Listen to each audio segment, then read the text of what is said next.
hacer una síntesis, ¿sabes? No se pueden hacer los vídeos demasiado largos. No, yo vi el otro día el de María Caíro en la asociación, que me encantó, pero era muy largo. Entonces esos vídeos debe de haber alguien que los vaya editando, en una cosita de 10 minutos y luego, si quieres, pones el completo, pero ya para el que tenga mucho interés.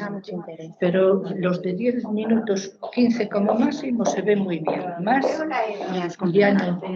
No, porque la gente no tiene tiempo. No, y además tampoco tiene paciencia, porque nos hemos acostumbrado a consumir producto audiovisual muy corto. Fácil, el tema de las redes sociales. Fácil. Carmen, no te preguntes, la entrevista en castellano, ¿verdad? Yo prefiero, siempre hablas castellano. Sí, vale, yo escribo en gallego y no hablo gallego. Fíjate, lo sé. Cosa que muchos gallegos hablan, pero no saben escribir. Yo tenía una empleada que hablaba gallego perfectamente, ¿no? Y una vez le dije, me dieron un folleto por la calle en gallego. Yo lo dije, yo en castellano. Y dije yo, pero usted habla gallego. Y dice, ay, pero no sé leer. No, eso le pasa a la generación de mis padres, por ejemplo, no, claro, no fue escolarizada en gallego, y hablan, pero no saben escribir. Saben que hubieran aprendido, pues mi madre lo hizo, pero no. Tengo un libro en gallego también, aparte de artículos. Muy bien, pues cuando quieras empezamos. A los alumnos no vinieron, tendrían clase. No se pierden mucho, pero se pierden algo, quiero decir. Ellos no por la asistencia, tienen que tener curiosidad. ¿Qué es la historia de la universidad? ¿Qué va a ser su proyección en Galicia, en el mundo? O sea, no tienen ninguna. Esto cuesta, sí, Carmela me lo dice muchas veces. Yo creo que ahora, y por ejemplo, ahora le dices quién es Beiras, no saben ni quién es. Bueno, antes hacíamos cola para verlo. Ya, pero seguramente no lo saben, ¿no? Es verdad. Y bueno, se olviden de todo porque no. Hay una a ver si en Alumni ponemos algo de la historia y que quedan enlaces a la facultad. Y se quería también hacer un encuentro con todos los presidentes de la Junta, porque son todos alumnos. Sí, también. Todos los que fueron presidentes de la Junta. Ya los cito brevemente, pero hay que citarlos más. Sí. Bueno, cuando quieras, Carmen. Bueno, pues allá vamos. Bueno, bienvenidas y bienvenidos a este acto organizado por Alumni, por la Asociación de Antiguos Alumnos y Alumnas y también Amistades de la Universidad de Santiago de Compostela. Tengo que disculpar en primer lugar la presencia de nuestra presidenta, Eva López, que por un compromiso de última hora, precisamente con el rector de la universidad, no nos puede acompañar. Y entonces me vais a permitir que haga, antes de dar paso a la entrevista con la profesora Mari Carmen Guisán, una pequeña introducción sobre lo que es esta asociación y lo que aspira a ser.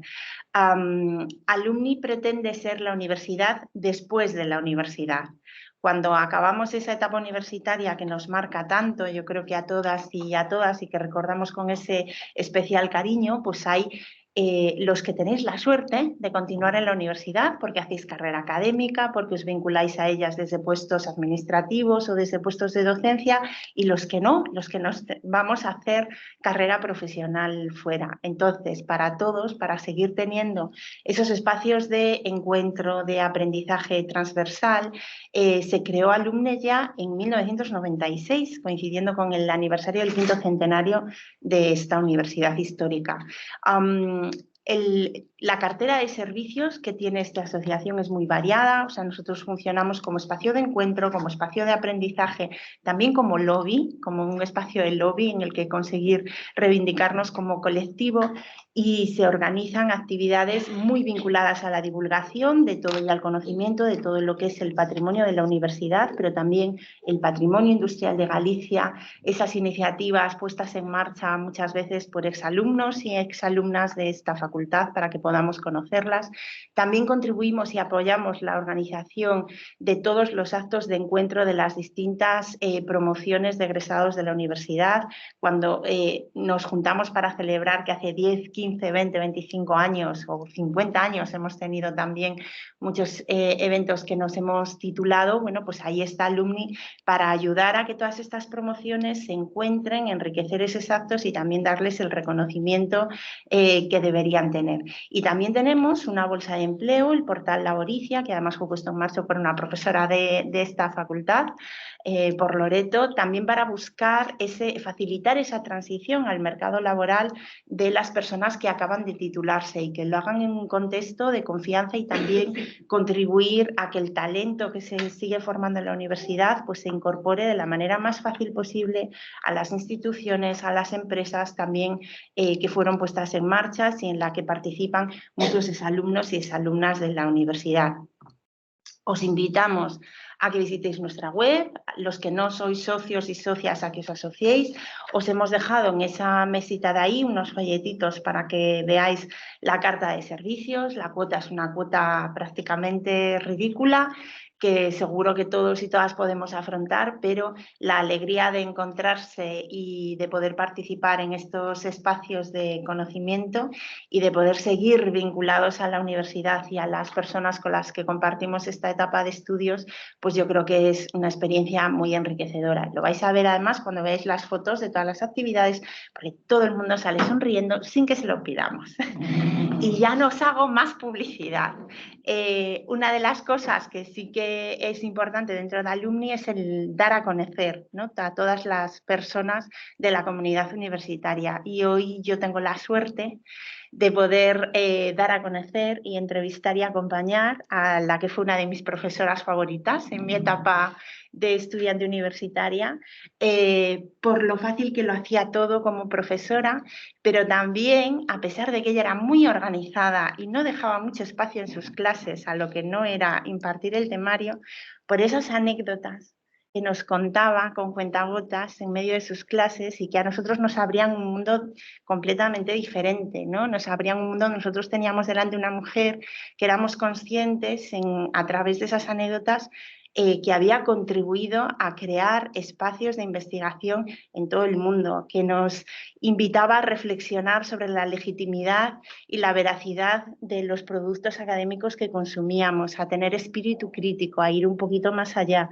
y que además yo creo que fue especialmente importante para las que acabábamos en A, para las chicas, ¿no?, de nuestra promoción, porque ya estaba en un mundo de datos, un mundo muy masculinizado muchas veces, y no solo nos permitía poder situarnos en ese mundo en igualdad de condiciones a los hombres, sino que además tuvimos la gran suerte de que muchas otras de nuestras profesoras fueron sus discípulas, ¿no? Entonces ella llegó y abrió camino para las demás, cosa que le agradecemos. Y lo que queremos hoy es repasar esta trayectoria vital, profesional, académica. No creo que se puedan separar las tres facetas.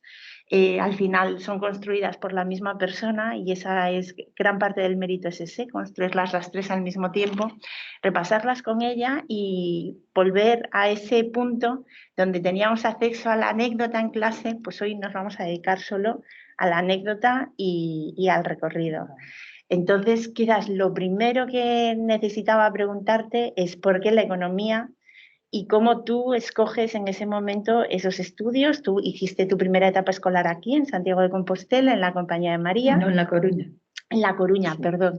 En la Compañía de María, sí, sí. Pero te vas a estudiar a Bilbao, económicas. Cuéntanos cómo fue esa experiencia. Pues sí, que empecé, bueno, antes de nada, darle muchas gracias a Carmen por la presentación, porque realmente es una presentación sincera, ¿no?, y muy interesante, porque que diga que contaba escasamente anécdotas, yo creo que es bueno, porque a veces el profesor tiene la tentación de dedicar la clase más a anécdotas que al conocimiento, porque los alumnos le aplauden mucho más, se valoran mucho más a los profesores anecdóticos, Pero claro, mi obligación era abrirles la mente, que es muy bueno, en esas edades, que tengan otra perspectiva, que sepan profundizar y tener un poquito de espíritu crítico, sea cual sea la orientación profesional que le van a dar a su actividad. Entonces, eso es muy bonito, ¿no? Y bueno, pues para mí una de las mayores satisfacciones de la carrera académica es el contacto con los alumnos y también con compañeros y compañeras positivos, ¿no?, como hablábamos antes de las personas positivas. Y los alumnos, pues en general muy bien, ¿eh? Los que guardan mejor recuerdo, pues hubo una buena sintonía, pues más, ¿no? Pero en general muy bien. Recuerdo, si quieres que empiece por una anécdota muy breve, una señora francesa muy mayor que murió casi con 100 años, que era familiar de unos parientes de mi hija, que está casada con un francés, de una de mis hijas, me decía, y dice Carmen, allí en España con los estudiantes revoltosos, no tienes muchas tensiones. Dije yo, con los estudiantes ninguna, son pacíficos, maravillosos. El problema es con las autoridades. Y cuanto más arriba, peor. Las del ministerio, peor que las de la Junta, las de la Junta, peor que las de la universidad en general, no siempre, ¿no? Ha habido excepciones positivas que también se agradecen. Bueno, vamos a volver. ¿Por qué economía? Bueno, es difícil, hoy día es más normal, ¿no? Porque la gente ve a otra gente que estudió economía, ve lo que hacen los economistas. Entonces, en España había pocos economistas, pocas universidades donde se estudiara. Cuando yo empecé estaba en Madrid, Barcelona, Bilbao y empezaba en Málaga ese año. Eran 4 facultades en España. Entonces, bueno, a mí me atraía, digamos, lo que podía ser organizar la sociedad, hacer que la economía funcionara mejor, que la pobreza, si se podía evitar, se evitara, que la gente no tuviera problemas de vivienda o estas cosas que sigue teniendo, ¿no? Entonces, esos temas me interesaban, pero yo no sabía cuál era el contenido, no teníamos entonces internet para decir voy a ver el programa de la facultad. Y claro, estaban lejanos, entonces fui a ver a un hermano de un amigo de mi hermano, o sea que estudiaba económicas en Madrid. Y entonces le dije, ¿me enseñas los libros? Y me enseñó. Y tan pronto vi 2 o 3 libros con temas de comercio exterior, de fiscalidad, de no sé qué, me pareció maravilloso. Dije esto. Y ya lo elegí. Entonces quise ir a Madrid, que esta anécdota no la saben la mayoría de los españoles, y estaba prohibido ir a Madrid. Entonces, ¿quién prohibió a los españoles ir a Madrid a estudiar? Pues aunque parezca mentira, un gobierno franquista, que es centralista para algunas cosas, pero para otras, pues descentralización, digamos, hostil, ¿no? Porque tú querías ir a estudiar a Madrid y no podías. Entonces tenía que elegir entre Barcelona, Bilbao y Málaga, que empezaba ese año. Y dije, uy, estos que aún empiezan estarán más atrasados, voy a ir mejor a Barcelona, Bilbao. Pues por simpatía me gustaba más el norte de España y por cercanía, porque estaba más cerca, elegí Bilbao. La verdad, la experiencia en Bilbao fue muy buena. Fue una época de la facultad muy buena. Y era una facultad pues más abierta que ahora porque había gente de toda España y estaba un ambiente bastante positivo. Y entonces aún intenté, haciendo primero, ir a Madrid, porque había 2 vías para ir a Madrid. Tener familiares que me empadronaran en su piso en Madrid, cosa que hizo mucha gente, pero yo no tenía familiares, o estudiar una carrera que no la hubiera nada más que en Madrid. Entonces intenté hacer políticas y económicas, porque me gustaban más económicas, pero políticas era un complemento bonito, y pedí el traslado de expediente para ir a matricularme en Madrid. Pero por un error administrativo, ya veis que la burocracia siempre la amo y la adoro, entonces no me dejaron ir a Madrid. Entonces hubo un error administrativo y ya empezaba el curso y dije, bueno, pues ya me quedo en Bilbao. Entonces me quedé allí. Siempre me gustó, yo ya en la carrera, en el bachillerato, siempre me gustaron una mezcla de ciencias y letras, pero no tanto las ciencias experimentales no me veo en un laboratorio midiendo allí la molécula o tal, eso me parece muy importante, pero no es lo que a mí me tira. Entonces siempre me gustan las cosas sociales, la geografía, la historia y por supuesto las matemáticas, lo que era siempre tirar a lo cuantitativo.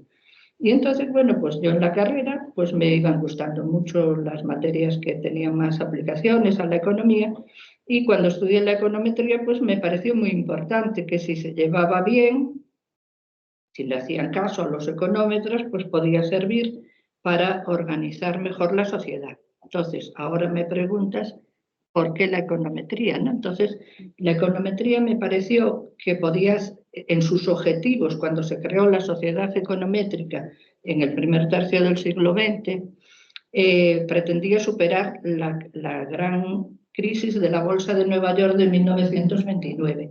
Entonces, su fundador, que se llamaba Alfred Coles, fue un filántropo que tenía dinero y dio dinero a los investigadores para que crearan un centro de estudio de la econometría, con el objetivo de que no volviera a haber en los Estados Unidos y en el resto del mundo, si era posible, una crisis tan fuerte como la de 1929, que ocasionó pues muchísima pobreza.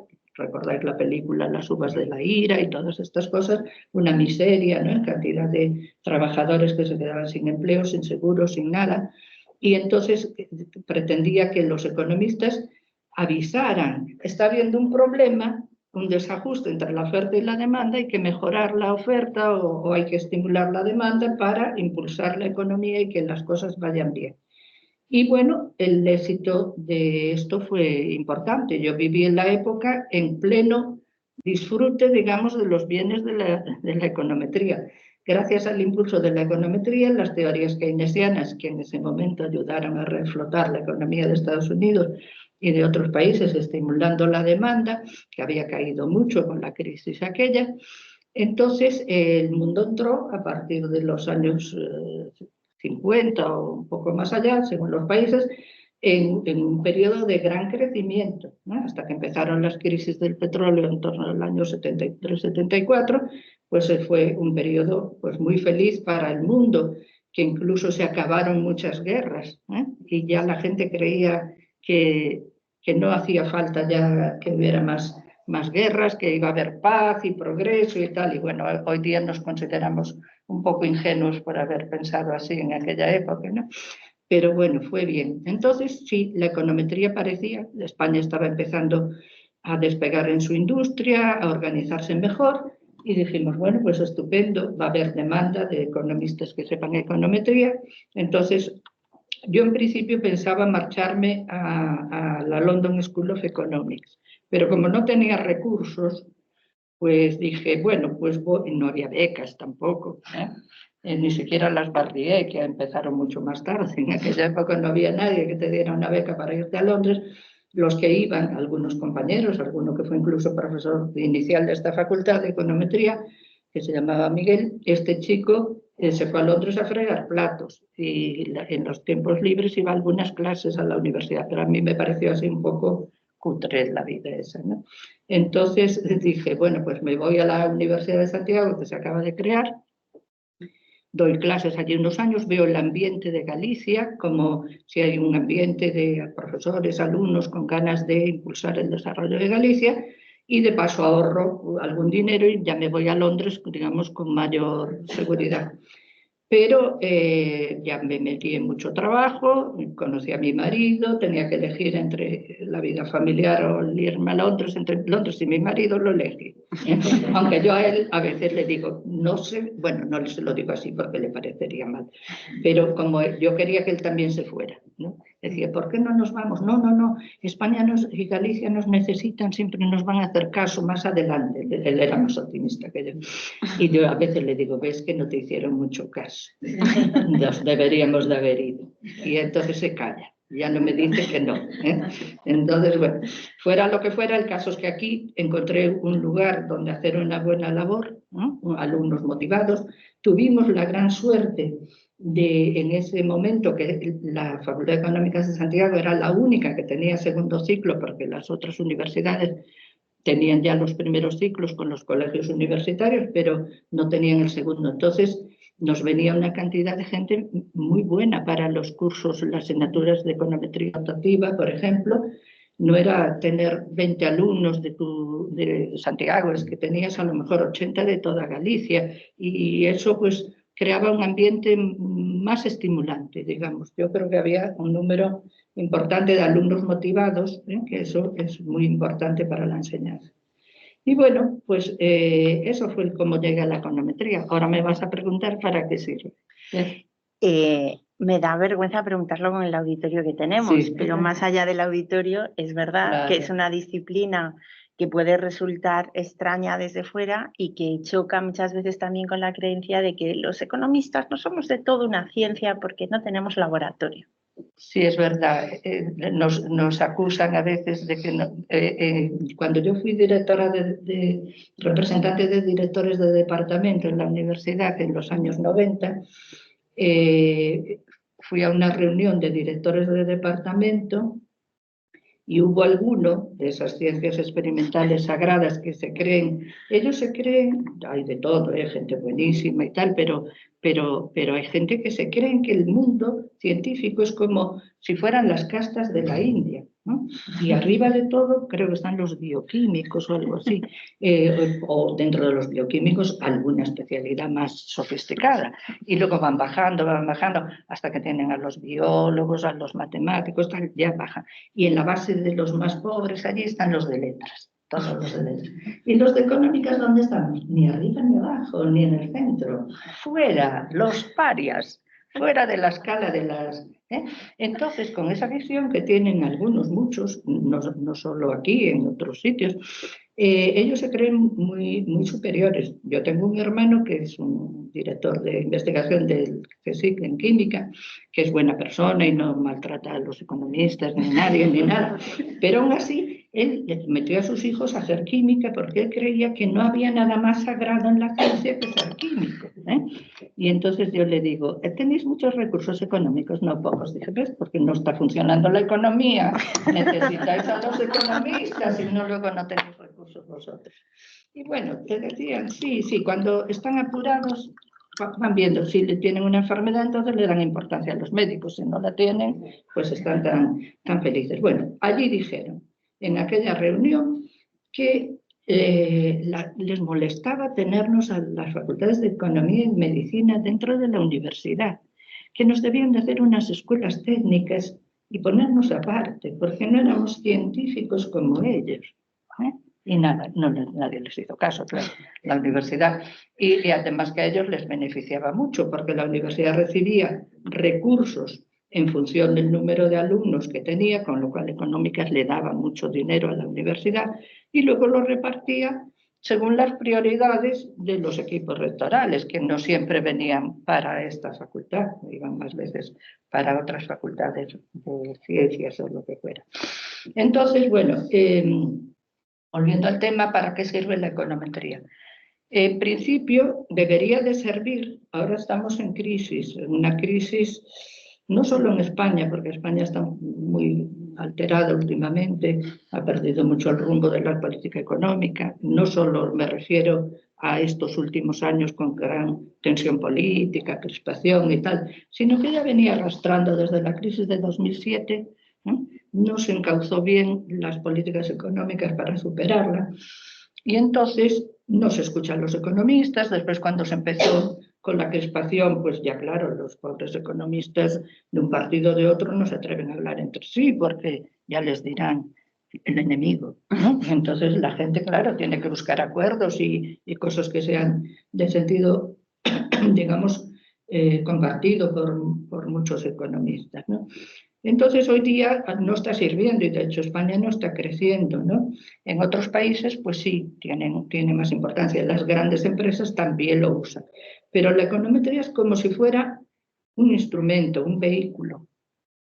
Podemos tener un vehículo que lleve a la gente, yo qué sé, a la fiesta de la queimada, o tener un vehículo que lleve a la gente al hospital si está enferma, ¿no? O sea, el vehículo se puede usar para muchas cosas. La econometría sirve para prever, como su principal objetivo, la predicción.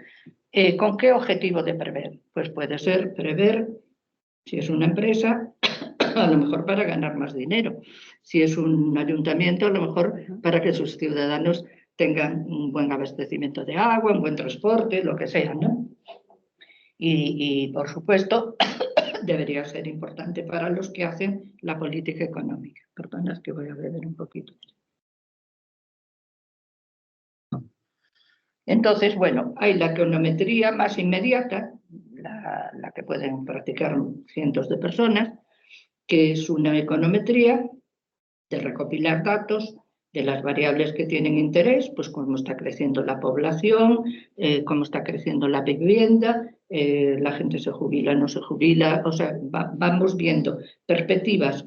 La ciudad va a necesitar dentro de 5 años o 10 años pues semejantes tales infraestructuras o tales viviendas, entonces tomar medidas para que cuando llegue haya la demanda y la oferta se encuentren. Que no pase como con las mascarillas, que cuando se necesitaron no las había y se montaron todos esos desórdenes mascarillosos, ¿no?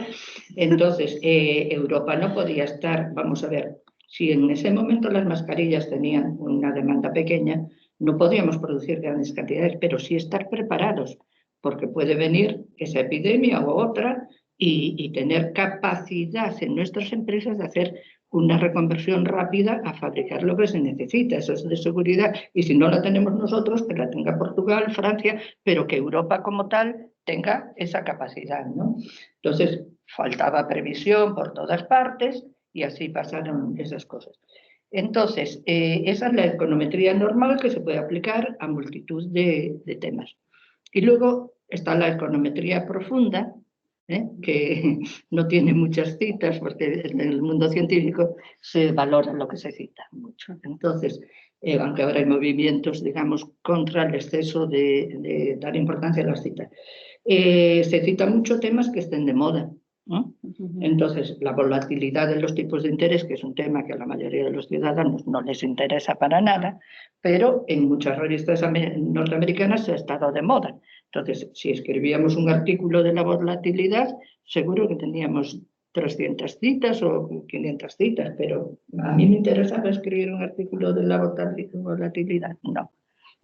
Pero si nos escribíamos cómo mejorar la vida de las regiones más pobres de Europa o de África, o etcétera, eso no interesaba a casi nadie. O sea, había pocas citas. Pero bueno, con el tiempo, como la ciencia va evolucionando, también va a haber algunas citas para esos otros temas. Pero bueno, la econometría profunda, digamos, la que trata de prever y de dirigir las políticas económicas, ¿no? Porque, por ejemplo, con la política keynesiana, ¿no? La política keynesiana, comenté antes que estuvo muy bien en el periodo desde los años 50, 60 hasta el 2004, 2005, porque el mundo desarrollado, industrializado, necesitaba tener una demanda siempre que el Estado, si no había suficiente fuerza en la demanda de la población, estimulara creando empleo público, dando salarios, dando subvenciones, haciendo que la economía se moviera. Pero cuando llegó aquí el plan ZP, ese no era el problema. Recordáis el plan ZP. Crisis económica en España, que era una crisis de oferta muy importante, no había capacidad productiva, pero vamos a poner más adornos en las ciudades, más aceras y tal. Si no teníamos energía suficiente para fabricar más aceras o para la energía, no teníamos dinero para comprarla, pues generar un gasto que a lo mejor no era prioritario era absurdo. ¿Y por qué se hizo el plan ZP, por ejemplo, estimulando la demanda como en los años 30 en Estados Unidos funcionó? Pues a ver si aquí funciona. Pero claro, las circunstancias no eran las mismas, ¿no? Si tenemos un terreno que no tiene agua, pues no es lo mismo que si no tiene semillas, habrá que ver qué es lo que le falta, ¿no? Entonces, aquí no se asesoraron, ese es el problema.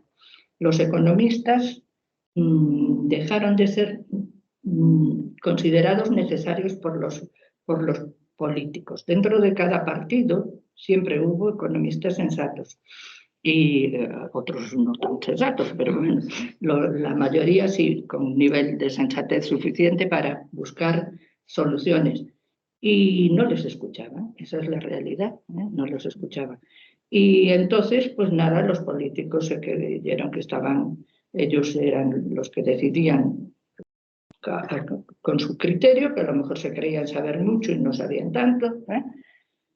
Recordemos la frase de Keynes que decía: el hombre de acción, y se refería a hombres, mujeres, que entonces no había muchos de acción, pero también sí las había, y no solo empresarios, también políticos. Y decía: el hombre de acción se cree que no necesita que los economistas le expliquen nada, se creen que lo saben todo, pero todos ellos son seguidores de algún economista muerto, ¿no? Entonces aparece el muerto. ¿Quién era el muerto? Bueno, que estaban con teorías de hacía 30 o 40 años. Entonces, si decimos, vamos a seguir solo lo que dijo Keynes en 1935, bueno, depende, porque a lo mejor ahora hay otros economistas que están viendo la circunstancia, que si Keynes estuviera, también lo estaría diciendo, ¿no? Entonces, les falló esa capacidad de escuchar a los economistas, ¿no? Y entonces, yo creo que eso fue un gran fallo en la economía española. Alemania los escucha más, tiene varios centros de investigación importantes y la política económica alemana se guía bastante por los informes de esos centros. En España no, ¿no? Y si hay algún centro, ya procuran colonizarlo algún grupo de poder económico, bancario, del tipo que sea, para que solo salga lo que quieren ellos que se haga, pero no para escuchar a los demás economistas. Bueno, los economistas se han intentado, digamos, darse a conocer a la opinión pública. Es muy difícil, porque explicarle a la gente para qué sirve la econometría. Bueno, pues sirve para que la renta per cápita de los europeos y de los españoles desde el año 1950 al año 1975 pues se haya multiplicado por 2, por 3, dependiendo la renta real, ¿no? En términos reales. Si no hubiera habido esos modelos econométricos que fundó nuestro querido... Mira, aquí tenemos la foto con Klein. La puse el otro día en otra página. No sé si fue que se ve mejor porque supe cortarle las torres a la catedral, que nunca sabía yo esas cosas, pero vi que había una opción de cortar y dije, pues las torres. Y las pobres torres no les tenía manía, pero simplemente quería, es la foto esta. La puse ya en otra entrada que se ve mejor, que estamos todos numerosos, digo, grandecitos. Y entonces ahí está... pues muchas de las presentes, como Eva, Pili, está Délida también. Sí, Batuca, y entonces este es el premio Nobel Lorenz Klein, que tuve la suerte de conocerlo y vino a Santiago. A Santiago vino de peregrino, o sea, quiero decir, a conocer cómo era. Y le encantaba, y a la mujer también, ver los peregrinos que llegaban a la Plaza del Obradoiro y al Hostal de los Reyes Católicos, estaba muy emocionado. Y entonces lo conocí varias veces, la primera en Salamanca en 1990, no, la primera en Barcelona, cuando creamos las asociaciones. Mira, esta también es de las primeras en La Coruña. Este fue el primer congreso de Economía y Economistas de Galicia, y la ciudad de La Coruña allí fue de lo más rumbosas.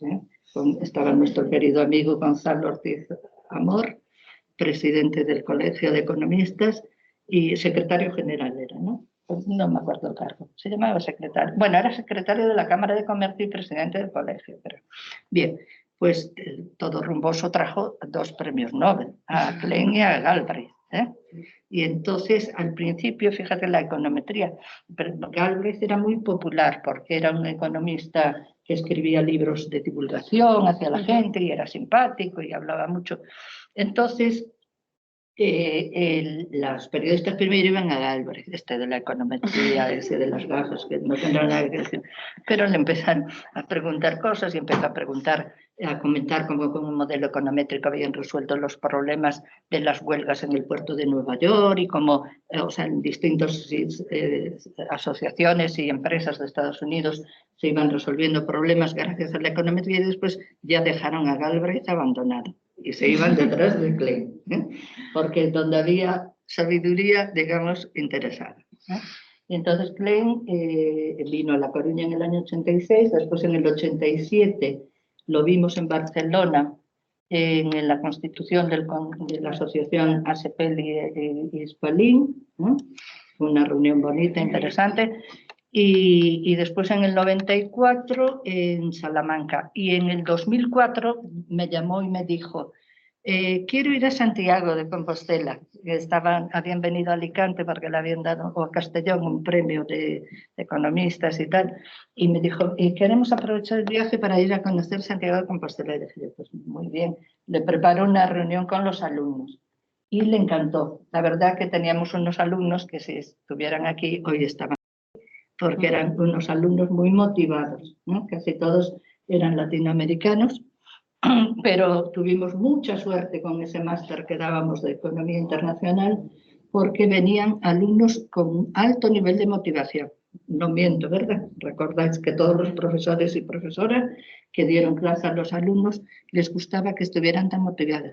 Entre nuestros alumnos también había algunos, pero pasaban más diluidos, porque había otros que, bueno, si les aprobábamos aprobado general sin venir a clase, ya se apuntaban corriendo. Pero se diluían aquí los buenos, ¿no? Pero allí eran todos motivados. Eso era lo que era bonito de ese curso. Bueno, y ellos disfrutaron mucho hablando con los estudiantes, y era muy sencillo, un hombre muy valioso. Bueno, pues Klein fue el mayor protagonista que impulsó no solo los modelos que ellos hacían en la Universidad de Pensilvania, sino otros muchos modelos de Estados Unidos, y el proyecto LINC, que ayer o anteayer leí algo, que no lo tengo localizado en este momento, que decía, trabajó en el proyecto LINC hasta su desaparición, pues en el año, imagínate, 2015. Tal. Dije, voy a ver eso de la desaparición del proyecto LINC.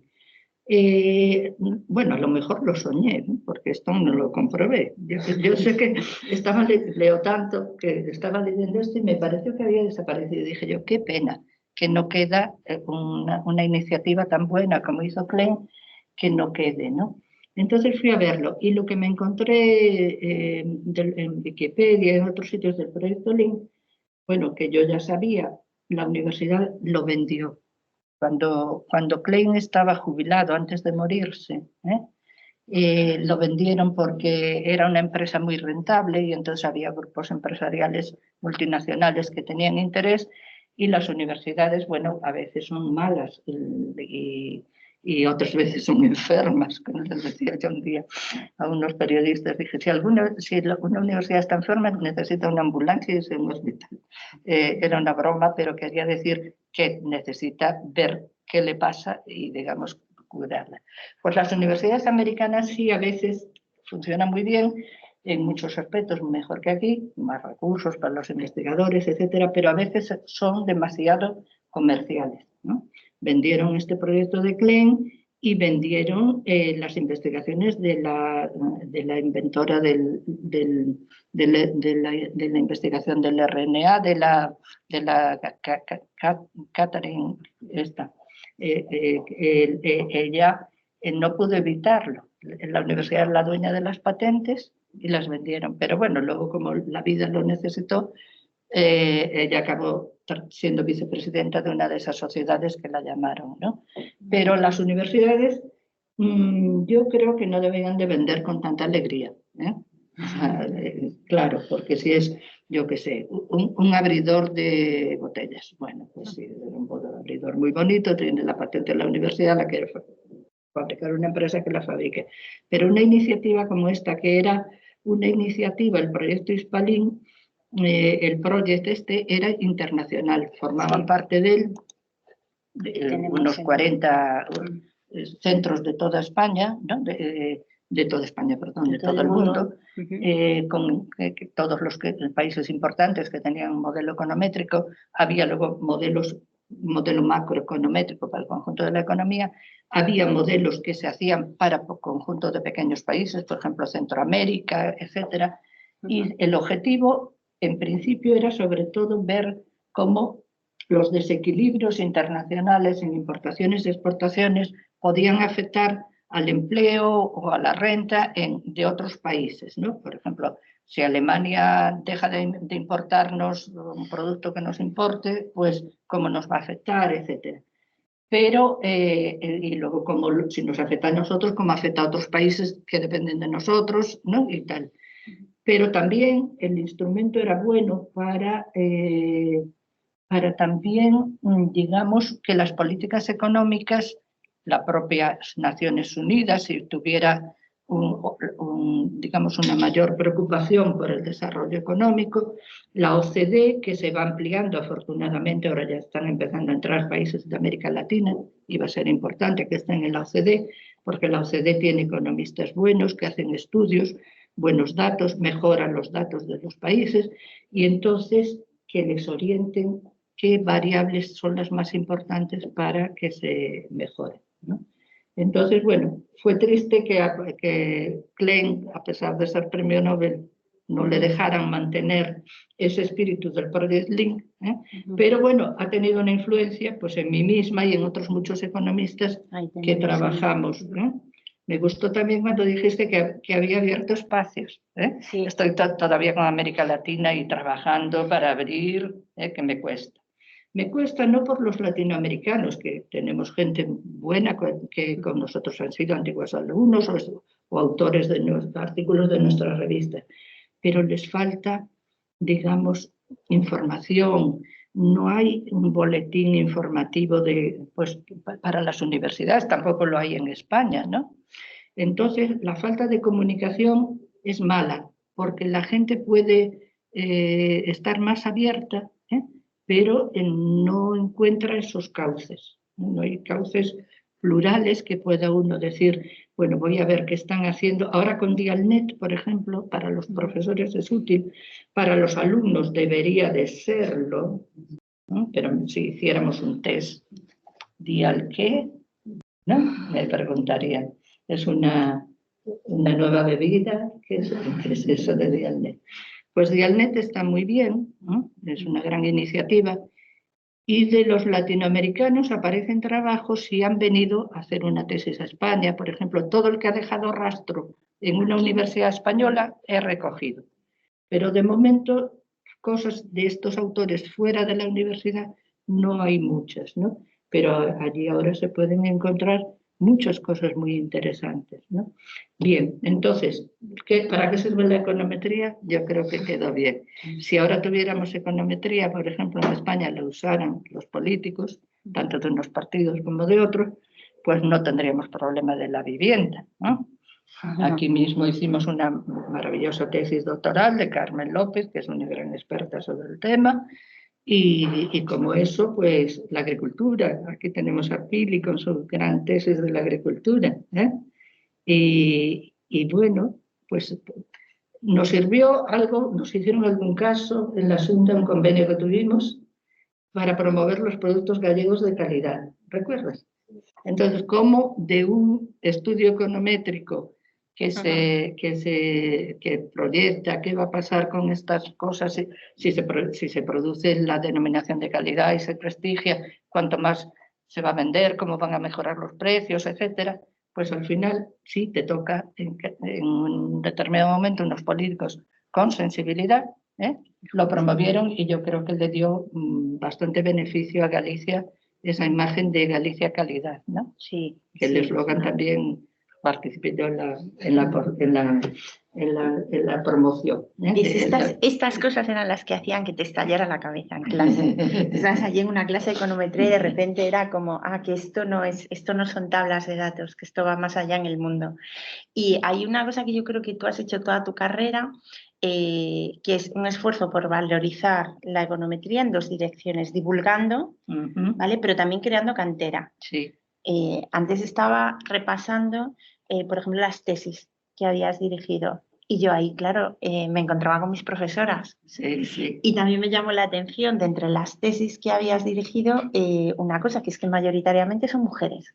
Sí, mira, pasaba una cosa, yo no tenía nada contra los hombres. José Antón es aquí testigo que no fue maltratado.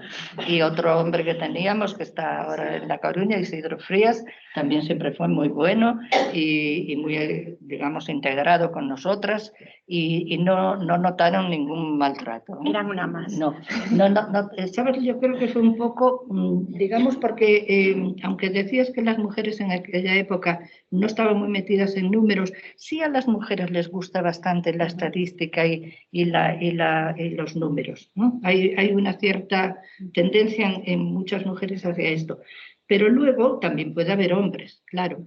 Pero aquí yo creo que una característica era la ciudad.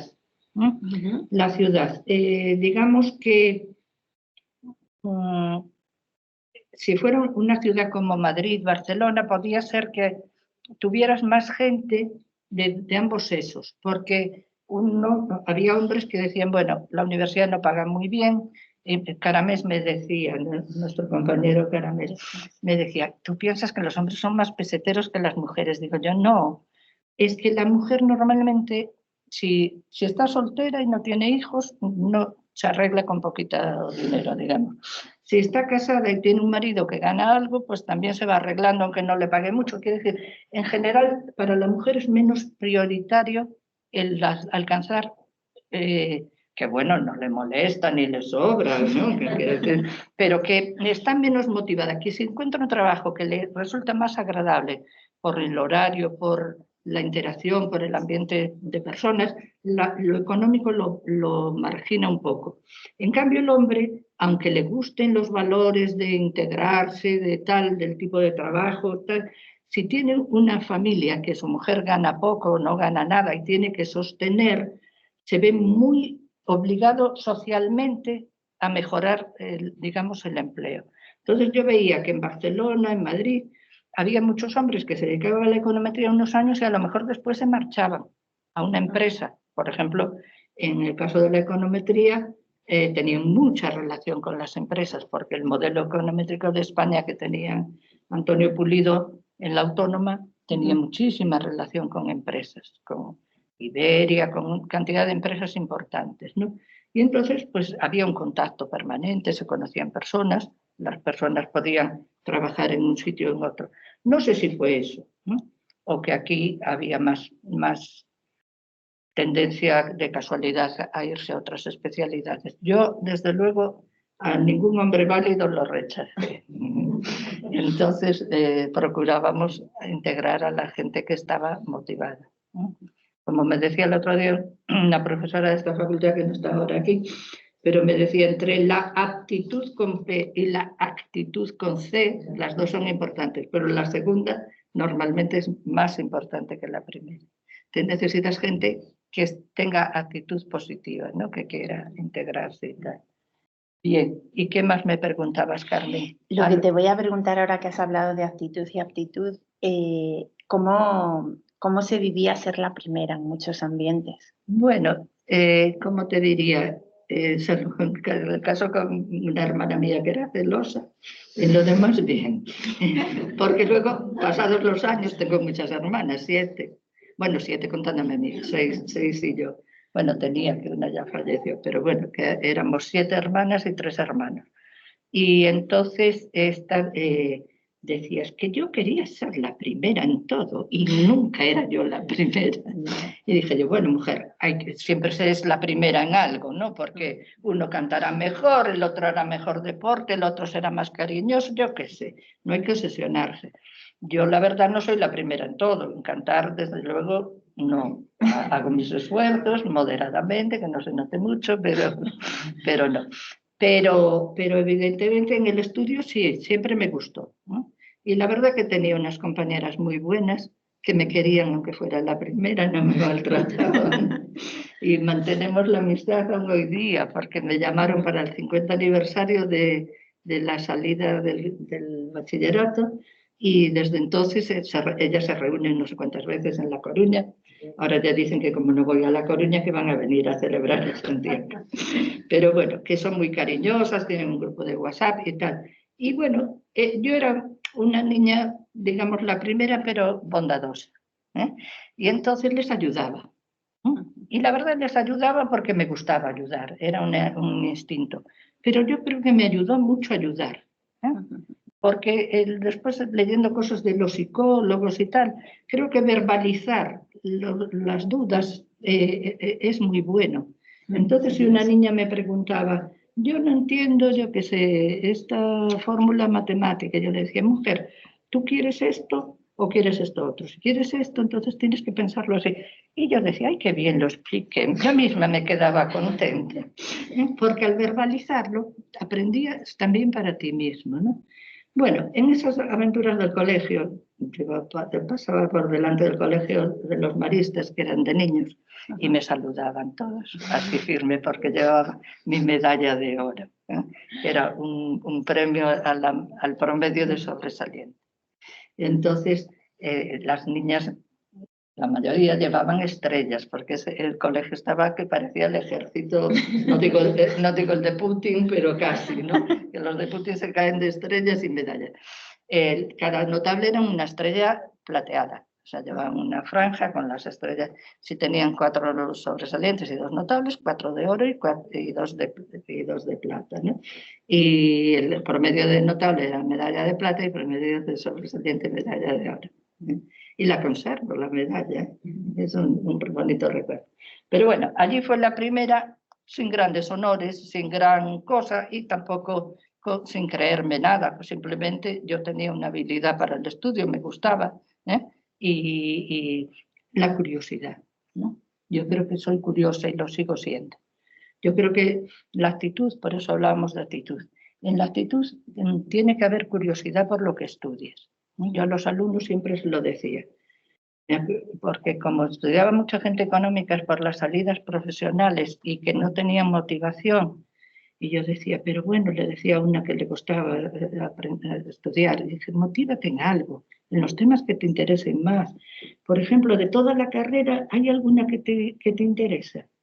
Y pensó un rato y me dijo, la contabilidad.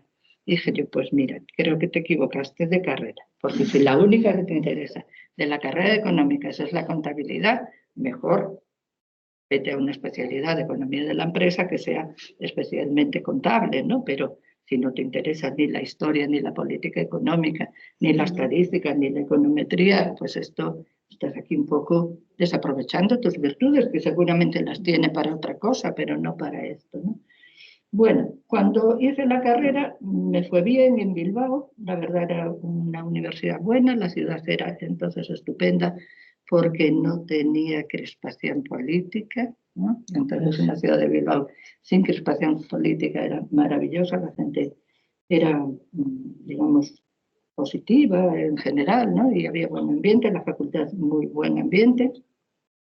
Y allí no daban tan buenas notas como el colegio, pero aún así me alegró que me llamaron de un instituto de másters que había en Barcelona, que seleccionaban, no sé si a los 5 o 10 mejores expedientes de la facultad. Y dije yo, mira, ¿por dónde me entero? 5 de 525. Sí, sí. No, digo, porque... No sé si eran los 5 o los 10, pero dije yo, ay, pues mira qué detalle, yo sin saberlo, ¿no? Pues siempre te alegra, ¿no?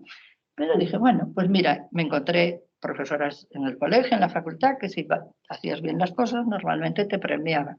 Pero cuando llegué a la universidad, nada de eso. Maltratos por doquier, ¿no? Entonces, ¿qué pasó? La Universidad de Santiago, cuando yo vine, le escribí, era maravilloso entrar así en la universidad, eran métodos más actuales, ¿no? Le escribí al decano Luis Suárez Llanos, un gran decano de esta facultad, que fue el que impulsó el nacimiento de este edificio, que lo cito en esta página de Breve Historia de la Facultad. Cuando se dice más adelante un poco la historia, quiénes fueron decanos y tal, el edificio, que nadie se acuerda. Si quieres repasamos el nombre del autor porque ya a veces se me olvida. Era un arquitecto de Vigo. Meto la cuña publicitaria de que, por ejemplo, en Alumni, una cosa que hicimos hace menos de un año fue una visita al patrimonio de esta facultad. Que conocemos toda la colección de arte de la Facultad de Económicas, pero también la historia del edificio. Pues después a lo mejor te preguntamos, porque no está hoy nuestra experta Emilia Vázquez Rozas, que es pintora y fue decana, y no está para hablarnos de algunas colecciones que interesaban. Tú a lo mejor lo recuerdas de nuestra visita. Bueno, pues total, este señor, creo que es Pernas el apellido, pero está en la página esta. Está más bien al final, donde se habla de la utilización de la facultad, sigue más abajo. Decanos y decanas, número de estudiantes, más adelante. La revista galega y, artículos aquí, es Luis Suárez Llanos. Desiderio Pernas, Desiderio se me resistía, no lo recordaba. Desiderio Pernas era un arquitecto de Vigo, especialista en edificios docentes, ¿no? Y Luis Suárez Llanos, que era de Vigo, contactó con él y bueno, Luis Suárez Llanos estaba en su despacho en aquel peregrinaje que tuvimos previo a tener esta facultad, que estuvimos en el Burgo de las Naciones, en la actual Facultad de Farmacia, si no la tiraron ya no. Están en ello. Bueno, pues la facultad tirada, que ellos aún no la habían estrenado. Cuando ellos la estrenaron, nos trasladaron a la vieja Facultad de Farmacia, que era Fonseca.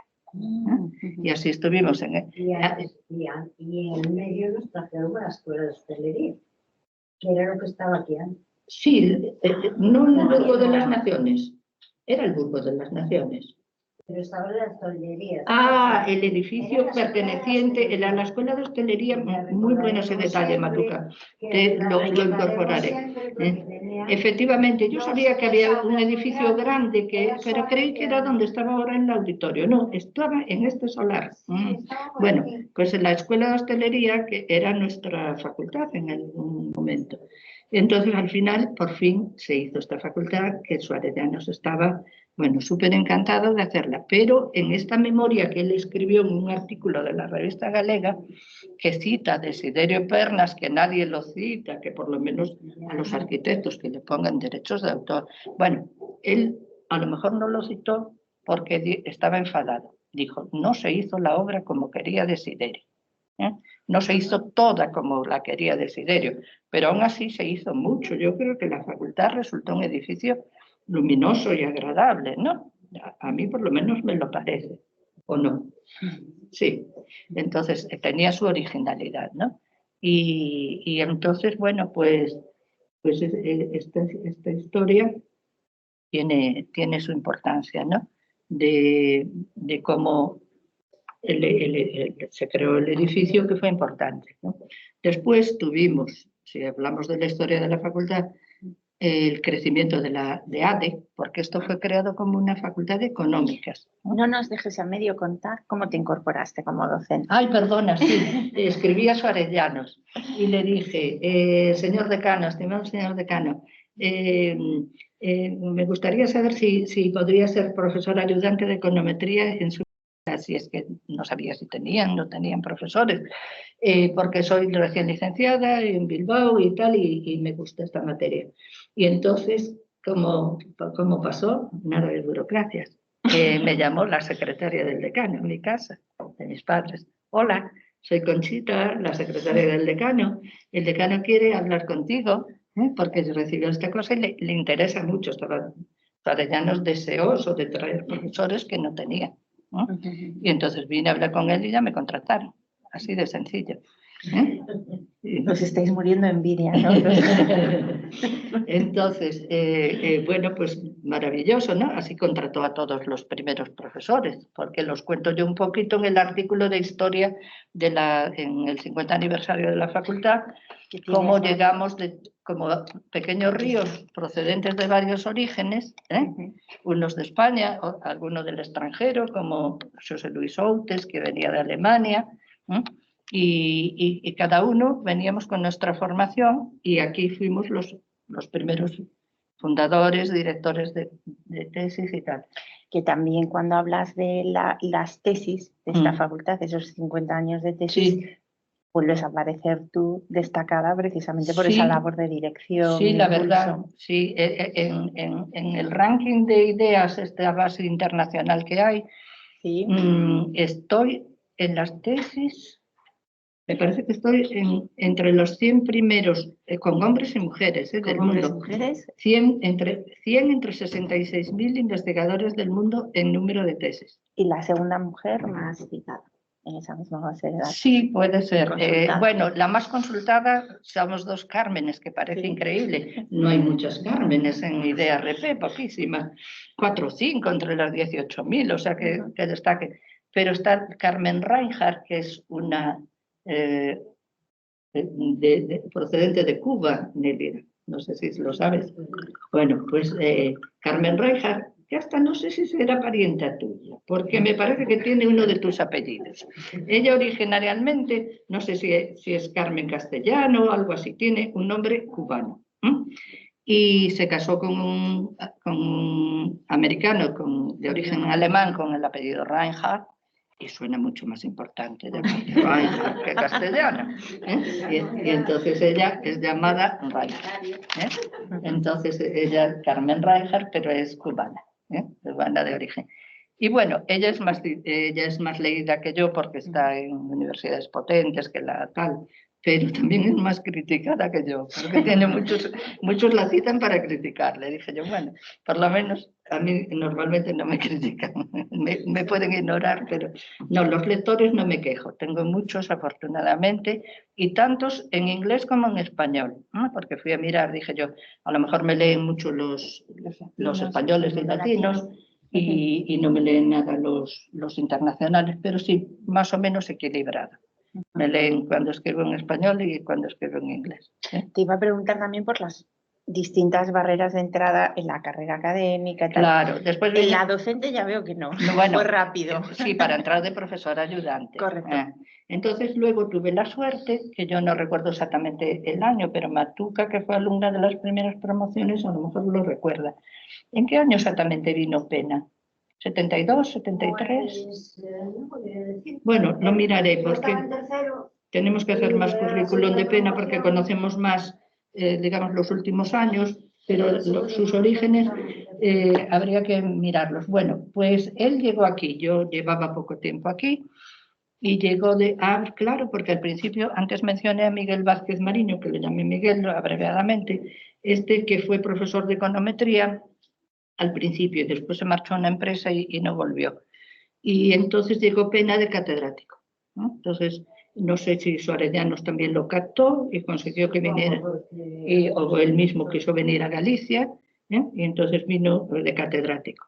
Y entonces, bueno, pues Pena, que era un hombre muy, muy serio, muy buen profesor, parecía, digamos, un poco frío, pero era muy cariñoso, ¿eh? Al final resultó cariñoso y entonces positivo total, ¿eh? Entonces fue persona muy positiva para la facultad como decano, ¿eh? Hizo muchas cosas por la facultad. Él se sentía un poco, yo no lo sabía porque aunque tenía mucho trato con él era poco transparente. Él se sintió un poco, digamos, que no lo valoraban lo suficiente, porque empezaba a haber conflictos políticos y tal, y él como decano quería, digamos, apaciguar y tal, y no le hacían mucho caso. Entonces se fue de aquí, pidió el traslado a Alcalá de Henares, y primero se fue al INE, porque era su director general del Instituto Nacional de Estadística, y después se trasladó de catedrático, donde fue también decano en Alcalá, pero quedó un poco dolorido de aquí. Cuando le hicimos el homenaje en Lugo, ¿recordáis que le dieron la medalla cuando fuimos a Lugo? No lo recordáis, cuando vino Pena. Yo no fui, pero yo sé que le dieron la medalla. Sí, está en el blog la foto. Está en el blog la foto y el presidente de la Diputación le dio la medalla de oro de Lugo porque él era de Mondoñedo, yo creo que original, luego tenía casa en la costa, sí. Y entonces quedó muy contento. Y quedó como, digamos, un poco resarcido de que en Galicia no se había sentido suficientemente tal. Y nada, cuando él se marchó, me dijo, yo estaba haciendo la tesis doctoral con él, que fue la primera tesis que él leyó, bueno, que él dirigió, y me dijo, bueno, tú búscate otro director si quieres, porque yo me voy para Madrid. Y dije yo, ni hablar, no te dejo, no tengo otro. Entonces, te quiera o no te quiera, no te puedo dejar, ¿eh? Entonces inventamos un sistema que yo le mandaba, fíjate, no había internet, ¿eh? Entonces le mandaba todas las semanas el trabajo que había escrito. Él lo leía y luego me aconsejaba algo por teléfono, lo que sea, pues claro, como aunque él era muy meticuloso, la gente está ocupada, tiene trabajo y él quería cumplir, ¿eh? Y entonces, bueno, lo dejo como está. Bueno, sí, podía extenderse, pero bueno, pues, sí, déjalo. Ya me dejaba en paz, dije, otro tema ya zanjado, tiraba para adelante. Bueno, lo corrigió, la dirigió muy bien.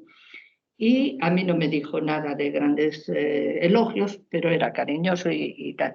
Sé que en el Instituto Nacional de Estadística, toda persona que llegaba, lo primero que veía era mi tesis doctoral. Se la enseñaba a todo el mundo, estaba Estaba orgulloso. orgullosísimo de hacerlo.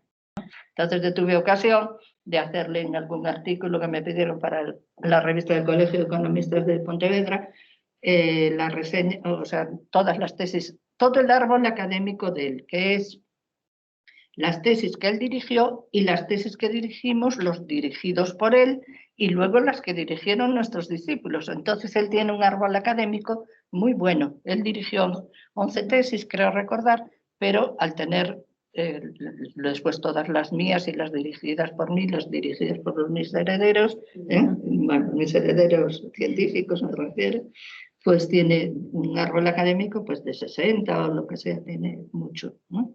Y dejó una huella, ¿no? Como persona. Yo, la entrada que hice en el blog de España sobre Pulido y sobre Pena son muy visitadas, porque hay gente en Madrid y en otros sitios que dice, ay, profesor Pena, que esto, la gente habla mucho de él, ¿quién era? Busca en internet y como ni siquiera está en Wikipedia, y Pulido está en Wikipedia a pesar de lo famoso que era, la tienes aquí sí, en destacados. En la de España. Está en el de, bueno, sí, en el de España. Este que es, aquí están las mujeres economistas, ¿no? Las que hicieron el blog de un vídeo. Y esta que la descubrí hoy, que era un blog de apoyo a la investigación en las universidades españolas. Por Lo descubrí, no claro, porque ese no le hago mucha publicidad. Tengo un enlace por allí, pero como resultaba un poco deprimente para los investigadores lo mal que nos trataban, ¿no? Entonces a los alumnos les decía, leedlos los blogs de economía, pero el de Foro Unives no lo leáis porque os deprimís. Y entonces, porque claro, era todo, el ministerio nos maltrata, no nos hacen caso. Bueno, yo con Pena muy bien, leí la tesis y luego tengo que hablar muy bien de los catedráticos que entonces había en la facultad, incluidos José Manuel Beiras, con el que me conservo una cariñosa relación mutua, que aunque seamos políticamente muy diferentes, humanamente creo que tenemos algunas cosas en común. Y él valora mucho la lealtad y yo también. Entonces, para mí fue muy buena persona, porque yo era recién doctorada y se fue Pena a Madrid y dijeron, pues hay que nombrar un director interino de la facultad. Podían haber seguido otro criterio, pero dijeron no. La única persona del equipo que es doctora es Carmen Guisán y me llamaron y me hicieron directora. O sea que, como ves, de momento, todo alfombra roja, todo muy bien. De momento. De momento.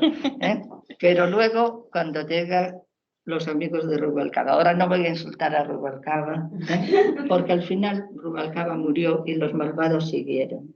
Entonces, yo creo que Rubalcaba no era el culpable, pero toleró a unos grupos que se hicieron fuertes en el ministerio, que hicieron mucho mal a España, no solo a nosotros en particular. Creo que hay más gente que estará de acuerdo. Decidieron marginar la investigación económica. O sea, no es una cosa que es de casualidad, como los de aquí, los químicos y tal, que ellos son importantes y los demás no somos. No era eso. Era ya una marginación. Aquí en España no se va a dar dinero en investigación, nada más que a 4 equipos de Madrid y 2 de Barcelona, y el resto, nada. Algunos tenían ayuda, el País Vasco, por ejemplo, sí, la autonomía. Pero el gobierno autonómico. El gobierno autonómico ayudó y entonces tienen un gasto en investigación incluida la economía bastante bien y lo valoran bastante y tal. Pero en otras regiones españolas, pues no.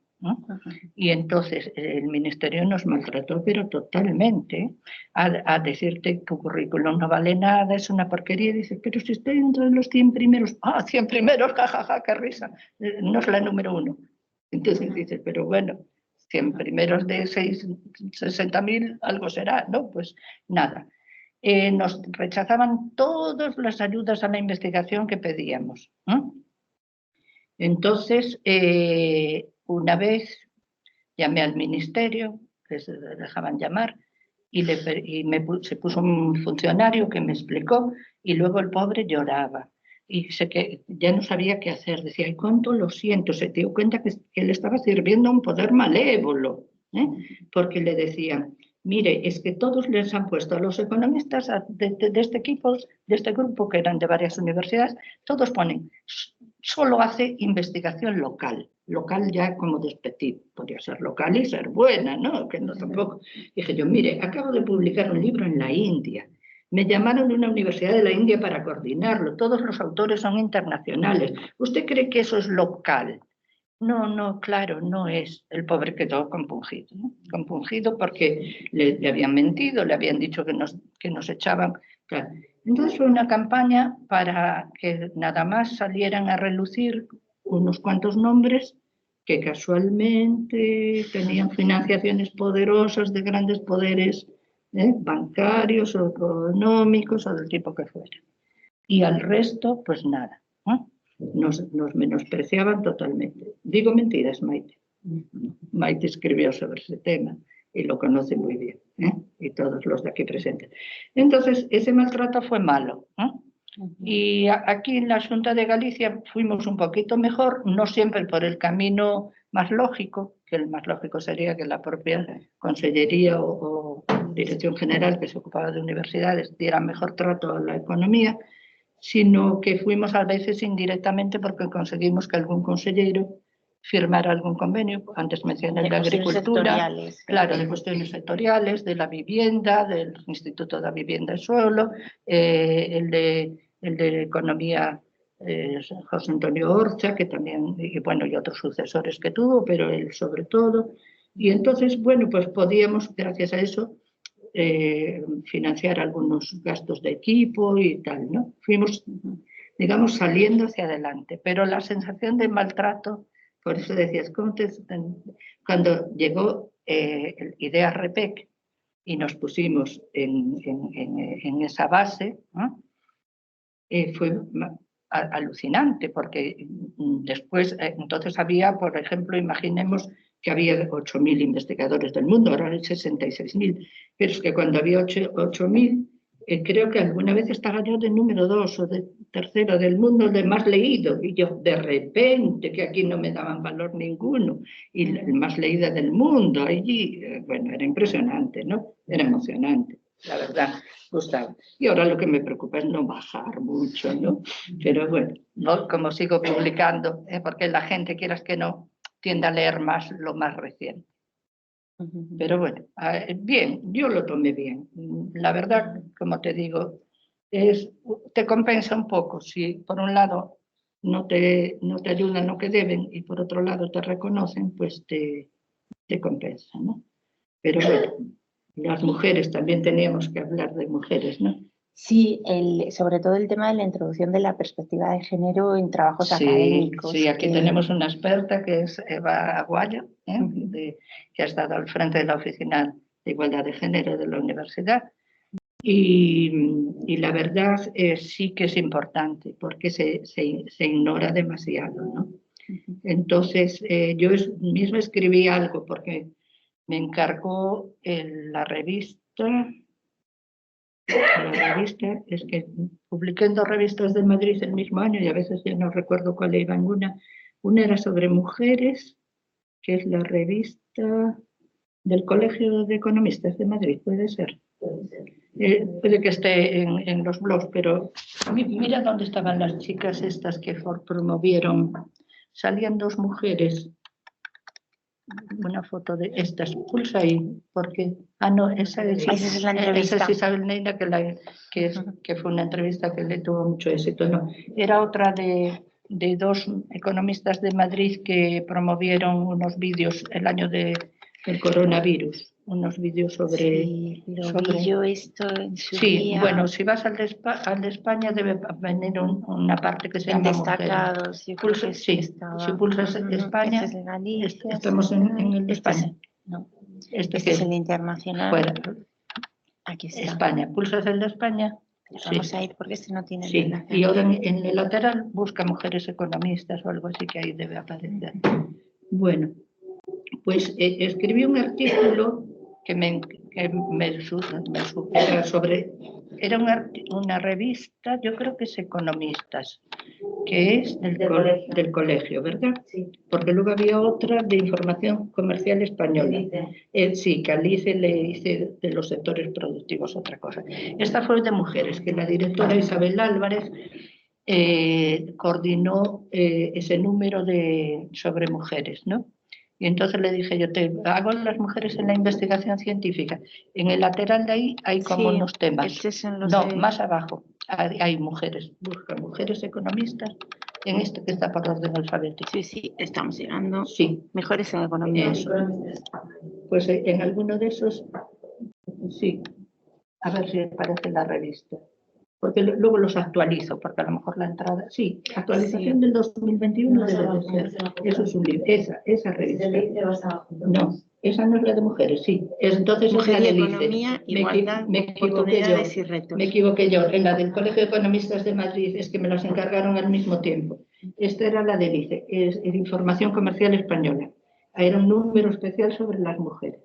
Bueno, pues allí, desde luego, no se quejarán de las muchas que he citado, y se complementa luego con otro documento donde aún puse más. Todas las mujeres que destacaron en direcciones de tesis, es que tenía que seguir algún criterio, porque puede haber gente muy válida que a lo mejor no tuvo oportunidad de dirigir tesis, pero era el criterio más fácil que tenía, ¿no? Entonces, de España para todas las especialidades de economía y empresa, las busqué. Y después del mundo, por la base de ideas esta, pues también fui poniendo, ¿no? Que por supuesto las dos mujeres que le dieron premios Nobel recientemente, Esther Duflo y Claudia Golding, estaban en estas listas. Entonces ya destacaban, pero no se hablaba de ellas, ¿te das cuenta? No se hablaba de ellas. Y hay esa falta. Ahora se hicieron algunas asociaciones que tratan de dar visibilidad a las mujeres, incluso alguna asociación de hombres, que no recuerdo qué asociación de economistas o colegio de economistas, que dijeron que no sin mujeres, ¿no? Que si les llevaban a una mesa redonda donde todos eran hombres, por ejemplo, no irían a Intereconomía, que suelen poner mesas redondas solo de hombres, ¿no? Tampoco habrían ido al gran programa que fue bueno de la clave de José Luis Balbín, que no iban casi nunca mujeres, ¿no? Y entonces él, que no era mala persona, pero bueno, que estaba embebido que su programa para ser importante tenía que llevar a gente importante, y si las mujeres no eran importantes, ¿para qué las iba a llevar? No quedaba bonito. Entonces llegó a decir, que yo lo vi y lo oí, que en temas de educación y sanidad, que claro que no había ninguna mujer destacada, y ya entonces estaba Pepita Fernández Garufo de rectora de Valladolid, entonces quiero decir, y en la medicina pues ya había algunas catedráticas y tal, que por cierto, mi marido, que es casi tan feminista como yo, no tanto, pero casi, estuvo en el primer tribunal de medicina de España que hizo catedrática a una mujer. Creo recordar, no de su especialidad, de medicina de todas las especialidades. Lo confirmaré, para que quede claro. Pero que era difícil en aquel tiempo. Cuando yo fui a la oposición, a una que estaba tramposa, ¿no? Que no salí, pero bueno, salí con alfombra roja del tribunal, ¿no? Resulta que en un determinado momento esta facultad no había pedido que se convocara cátedra de econometría, pero de repente sale en un boletín oficial del Estado, se han convocado las cátedras de econometría de Málaga, La Laguna y Santiago de Compostela. ¡Oh, qué sorpresa! Si nadie lo pidió, ¿cómo aparece? Entonces era decano Beiras, que me apoyó mucho también, tengo que recordarlo. Y entonces dijimos, ¿y por qué convocan esto? Bueno, pues enseguida los dimes y diretes que te llegan es que había un señor de Barcelona que quería sacar una cátedra y una señora de Bilbao, y no querían que saliera Barcelona ni Bilbao, por si acaso no la sacaban ellos. Entonces lo más fácil era que salgan universidades de la periferia, La de Málaga ya tenía candidata de Málaga, o sea que allí ya iba acertada. pero la de La Laguna y Santiago eran 2 de la periferia que esta gente las va a coger de tránsito y tan pronto puedan se trasladan a su universidad, ¿no? Pero yo tenía que ir allí porque tenía que decir en Santiago hay alguien, ¿no?, que sabe algo y tal. Y entonces, bueno, allí me hicieron toda clase de maldades.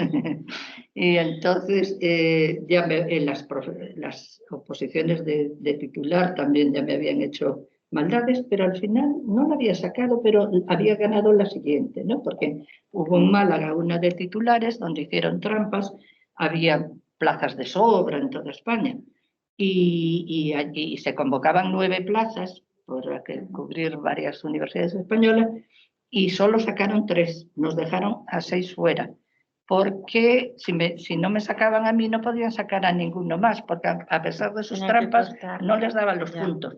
Entonces, en el ejercicio que yo hice mejor, que era el práctico, vamos, que llevé la mejor nota de todos, nos suspendieron a todos, a mí incluida, a la que lo tenía perfecto. O sea, en vez de un 10, era un 4,5, ¿no? Pues vale. Y entonces, como estábamos todos suspensos, decidieron recuperar a 3 que hubieran destacado en notas en las partes, digamos, donde los enchufados iban más valorados y tal. Entonces sacaron a 3 enchufados y nos perdieron. Y bueno, no me dio un ataque de nervios de puro milagro, pero aprendí a ser más paciente, a decir que los enemigos, si son malos, mejor verlos lejos que cerca, no pensar en ellos, ¿no? Y cosas así. Me enseñaron pero bueno, también me enseñaron que las injusticias normalmente al final se pagan. Quiero decir que la siguiente oposición que salió, digamos, yo ya iba muy favorita. Yo ya iba muy favorita, aunque bueno, también hubo allí alguno que trató de colar a un enchufado con menos méritos y tal. Pero bueno, ya fui bastante, digamos, convocaron una en Madrid que se podría llamar la oposición de desagravio. Para sacar a los 6, que además creo que eran 6 plazas exactamente, los 6 que tenían que haber salido en Málaga y no salieron. Entonces los catedráticos habían dicho esto que pasó en Málaga fue malo, que no se repita, y que no se repita, entonces a ver si aquí lo sacamos y tal. Y aquella, bueno, estuvo bien. Y que entonces la de cátedra, cuando convocaron la de Santiago, pues allá fui yo a Madrid, claro, a defenderla. Y bueno, cuanto mejor me salían las cosas, peores caras ponía el tribunal. O sea que cuando, en vez de verlos contentos diciendo sí, sí, que tanto te gusta que un alumno o alguien te diga sí, sí, pues estos eran y tal. Les complicaba la cosa, porque las fuerzas eran 5 del tribunal. Entonces, el más débil era el que defendía la de Málaga, que solo tenía esa candidata.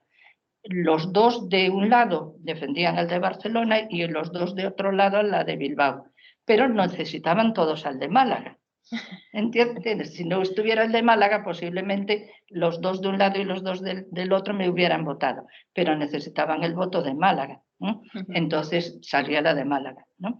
Entonces, pasados los ejercicios en que te podías lucir, después había un ejercicio que ya no me acuerdo cómo era, pero bueno, que se quedaba una compañera mía que era de las maltratadas también, una de Valencia, y le dije yo, Dulce, me marcho. Y dije, ¿por qué? Dije, porque donde me tenía que lucir ya me he lucido. Y en este ejercicio, que ya no me acuerdo, era algo como bastante tonto, pero que el tribunal, digamos, podía favorecer mucho a unos o a otros, dije, mira, ahí ya me van a liar para que no lo saque, y entonces yo ya me marcho. Y fui a ver al presidente del tribunal, que era de Bilbao, bueno, él era de origen riojano, pero que había sido catedrático en Bilbao, y le dije, don Vicente, me marcho, vengo a despedirme, y me dice, Carmen, la felicito, sepa que todo el tribunal por unanimidad reconoce que es usted la mejor. Dije yo, muchas gracias, don Vicente, muy amable, muy amable. No, pero el sí. Y dije, bueno, a lo mejor me gané la siguiente, ¿no? Bueno. Pero bueno, ya no hubo siguiente porque después ya se hicieron por el método que la universidad convoca. Cada universidad. Sí, nombraba a algunos miembros y otros venían por sorteo, ¿no? Pero bueno, tuve la suerte que me tocaron gente, 2, digamos, de mis amigos del Grupo Hispalín, Antonio Pulido, y mi director de tesis, que podían estar en el tribunal los directores. Estaban estos dos y luego 3 que venían por sorteo, pero que resultaron personas muy sensatas y muy equilibradas y muy bien. Después alguno de ellos famoso, porque fue director de la tesis de Rato y cosas así, estos que luego salían en la prensa. Pero porque, bueno, aquí se portaron adecuadamente y la cátedra, pues no tuve rivales, o sea, fue candidata única y bien, o sea, todo salió bien. Pero los malos tratos aquellos eran terribles, ¿no? Eran terribles. Y la impunidad, ¿sabes? Porque ¿Qué pasará eso? Que no había a quien recurrir. Sí. Caray. Eso estaba mal. Pero bueno, yo le aconsejo a la gente que, aunque te parezca injusticias, que no se amargue. Porque digo, por lo menos no les doy esa satisfacción, ¿no? Y luego nos maltrataron mucho en general la falta de las ayudas y la promoción de los esenios, ¿no? Que algo se suavizó un poquito, ¿no? Bueno, un mínimo. No, ha vuelto a cambiar. Ha vuelto a cambiar, bueno, porque los cambian continuamente. Nunca va a ser para bien. No, claro, ese es el problema, porque a veces, efectivamente, ahora hay unos movimientos internacionales. ¿Recuerdas la señora esta agobiada con todos los papeles por la hiperburocracia? Sí. Bueno, pues eso estaba en el Foro Unibes, me parece, en Aquí está. Ese. Esta es la del cárcel de Cesín. Y la señora aquella extranjera que debe estar en los laterales, una que tiene un montón de papeles encima de la cabeza. Sí, no. El estrés de los investigadores sí, científicos. Pero sí hay muchos del estrés. Pero esta de los libros es que hay que insistir. Esta, mira. Esta yo creo que era europea, ¿no? Que la pintaban como agobiados por la burocracia, ¿no? Y te agobian en todos los países, ¿eh? En los ricos, en los pobres, en los regulares, o sea, hay un exceso, porque se usa la burocracia como un arma para, digamos, disuasoria, para que la gente ya no pida, ¿no? Y entonces se usan tantos papeles que los vuelven locos. Entonces hubo unos movimientos en Europa, que se citan, no sé si en esta entrada, que llegaron a firmar 13.000 investigadores de Europa, que es difícil poner de acuerdo a 13.000 investigadores. Y ahora ya está borrado de Internet, creo que ya solo queda en mi página. Porque la Unión Europea ya no sabes, ya contentaron diciendo que iban a cambiar tal, no cambiaron mucho, pero la gente se olvidó y ala. Hay otro movimiento muy importante que también se cita en el Foro de Universidades, que se llama San Francisco, Movimiento de San Francisco, o DORA, por las siglas en inglés. Tiene también muchos miles de personas y de asociaciones y tal, incluso de las ciencias experimentales, porque con tanta hiperburocracia, destrozan a veces la gente válida. Fijaros a qué punto llega la hiperburocracia.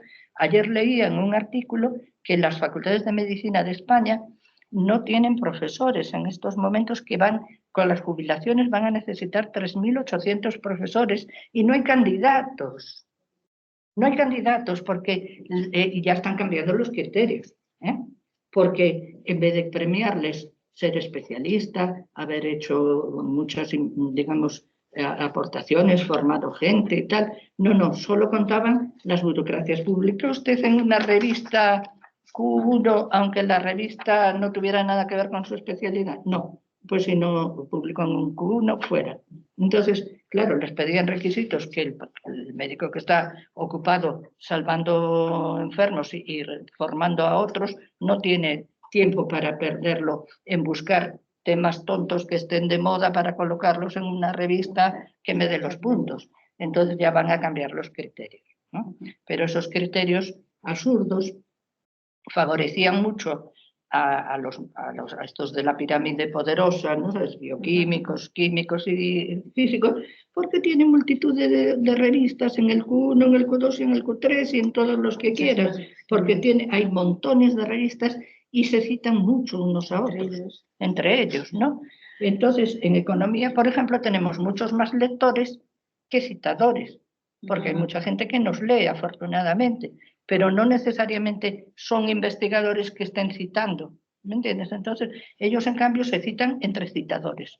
Entonces, como decía una política gallega, en un día en el Parlamento gallego, que estaban haciendo muchas citas, dijo, esto parece un club de citas. Y entonces, bueno, pues estos con las citations aburridos, nos aburrieron. Yo no busqué las citations nunca, ¿no? Es más, aunque no quiero presumir, ahora ya como dejo las revistas que editaba porque me daba mucho trabajo, los autores lo sienten mucho, me mandan saludos muy cariñosos, entonces voy a intentar en el último número poner algunos testimonios, porque como dices, Carmen, muy bien, los testimonios de la gente que ha vivido las cosas es bueno, ¿no? Y entonces, ¿por qué estos de las hiperburocracias, ¿no? Que estábamos en ello? El DORA hizo mucho bien. También hay otro movimiento en Alemania llamado Leiden, que también tienen manifiestos. ¿Y qué dice nuestra ínclita organizaciones estatales? Que van a seguir los criterios de Dora y Leiden. Y se supone que ya sacaron la convocatoria última. Sí, ahora dicen que ellos ven muy bien todo eso, pero lo van a manipular para hacerlo todo lo contrario. Como decían en aquella célebre obra italiana, de que todo cambie para que nada cambie. Sí, para que todo siga igual. Para que todo siga igual. Entonces le cambian el nombre, ahora somos promotores de las investigaciones de calidad. Sí, entonces, y es mentira, ¿no? Entonces es muy triste porque desmoralizan a la gente. Yo he tenido alumnos brillantes, uno de los más brillantes, que me dijo, me gustaría ser profesor, se marchó a una entidad financiera importante, que al día siguiente ya tenía secretaria y yo no, pero me llamaban las secretarias de los alumnos, era increíble, y yo sin secretaria, ¿no? Y entonces, pues nada, me dijo, yo viendo cómo tratan a la gente que trabaja como usted, no me quedo en la universidad. ¿Cómo tratan? Porque no es solo cuestión de dinero, es, digamos, trato, falta de reconocimiento. Cuando yo dirigía muchas tesis, algún gerifalte de esta universidad me dijo que estaba loca, así con todas las letras. Dije yo, hablas de broma exageradamente. No, dijo, no, loca de atar. Porque a quién se le ocurre perder el tiempo dirigiendo tesis. Dije yo, bueno, a mí me gusta, ¿no? Y además son necesarias porque había gente que si no se la dirigía no tenían dirección, ¿eh? Y entonces, bueno, pues me alegro de haberlo hecho. La experiencia de formar profesores e investigadores, como tú dices, abrir caminos, abrir espacios, y tanto. Es bonita, es muy bonita, sí. Después tuvimos una época aquí en España con la pandemia donde todo lo que no se podía hacer de repente era posible, ¿no? Es decir, yo me acuerdo años antes de la pandemia, cuando nosotros aquí en el Ayuntamiento de Santiago de Compostela defendíamos la importancia de implementar sistemas de teletrabajo y nos decían que era imposible. Y de repente todas las cosas que eran imposibles en pandemia, hubo muchísimas que fueron posibles en maravilloso, nada. Sí. Entonces, ahí hubo también una mirada de progreso, pero también una mirada triste. Yo ayer estaba leyendo una entrevista que diste en esa época y había la mirada triste de lo que habíamos perdido y habíamos dejado de construir, por ejemplo, en materia de base industrial, ¿no? Sí. Que hablabas, hacías una reflexión y ahí volvías a hablar de la diferencia entre lo que había pasado en países como España, Italia, Portugal versus lo que había pasado en Alemania, porque ellos habían tenido una mejor capacidad de reacción. Entonces, claro, yo veía esto y yo me acordaba yo me licencié en el 2003, si mal no recuerdo. Ya hablábamos de la importancia de reindustrializar en aquel momento, de la falta de políticas y de la apuesta industrial decidida que teníamos en territorios como el gallego.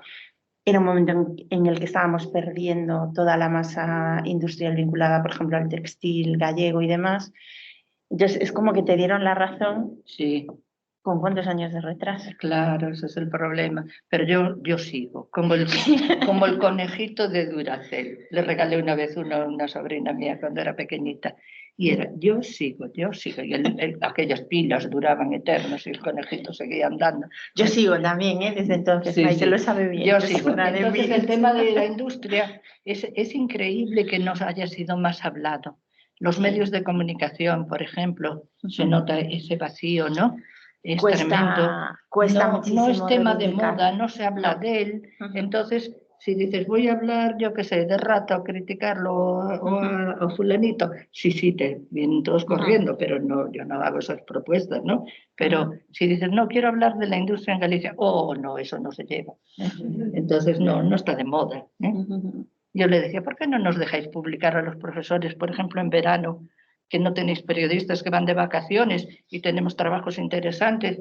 ¿Y sobre qué? Bueno, pues yo qué sé, el Grupo Hispalín, sobre las predicciones que hacemos de los sectores y tal, pero eso no está de actualidad. Digo, hombre, estará de actualidad siempre, en la agricultura, en la industria, el comercio, el turismo, ¿no? Que solo quieren algo instantáneo, ¿eh?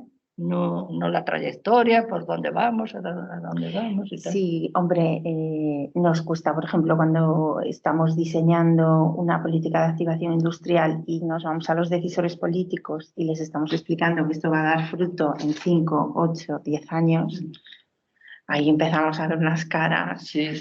de que me está contando esta muchacha sobre la importancia de la política industrial, es verdad. Entonces, también muchas veces lo que nos es muy importante para nosotros es contar las buenas prácticas y cómo empezaron en otros países. Claro, ¿no? claro. Y para eso las tienes que tener certificadas, las tienes que tener avaladas, tienen que estar estudiadas. Sí, bueno, te ponen el obstáculo burocrático. Aunque te crean, dicen que me lo demuestre, para ponerte un obstáculo. Correcto. Y darle largas. Ojalá que tuviéramos algún consejero, algún ministro que tuviera ese espíritu de apertura, porque es esencial, ¿no? Es esencial. Entonces, si no lo tienen, nosotros, eso que cuentas de las caras raras con los plazos largos, pasó en otra anécdota. Con algunos, después con Orza tuvimos buena sintonía y nos ayudó a desarrollar los trabajos del Grupo Hispalín y tal. Pero bueno, en otras comunidades muchos más años que a nosotros. Galicia, que fue de las fundadoras, porque ese grupo lo creamos a raíz de venir Klein a La Coruña, hablando con Pulido yo, dije, ¿por qué no hacemos algo parecido a lo que hace Klein con los modelos regionales, que unamos a toda la gente que trabaja en modelos regionales econométricos de España y tal, ¿no? Y a Pulido le pareció bien porque era un hombre muy entusiasta, muy abierto y siempre con ganas de hacer nuevas cosas y tal. Y entonces él tenía ya la plataforma desde la Autónoma de Madrid más para ayudar y lo promovió y triunfó. Y entonces me perdí un poco porque a veces me pierdo, hago muchos paréntesis y luego me olvido de retomar el tema, ¿no? Pero en el tema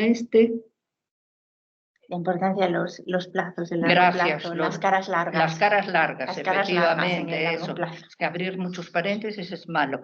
Yo en clase lo hacía, pero los cerraba todos. Sí. Y ahora no los cierro todos. A veces tengo que distraer y poner un vínculo por el medio a otra cosa. Pues estábamos en lo de los plazos, ¿no? En la Xunta de Galicia, oyó hablar de Hispalí, no sé, o quería hacer un estudio económico y fueron a buscar a Ramón Tamames. Ajá. Y dijeron, Ramón Tamames, ¿nos puedes hacer un estudio de la economía gallega, de sus perspectivas y tal? Y dijo, uy, yo soy muy listo, pero de esto no tengo ni idea, ¿no? Voy a hablar con mi amigo Pulido, que sabe bastante del tema de economía regional.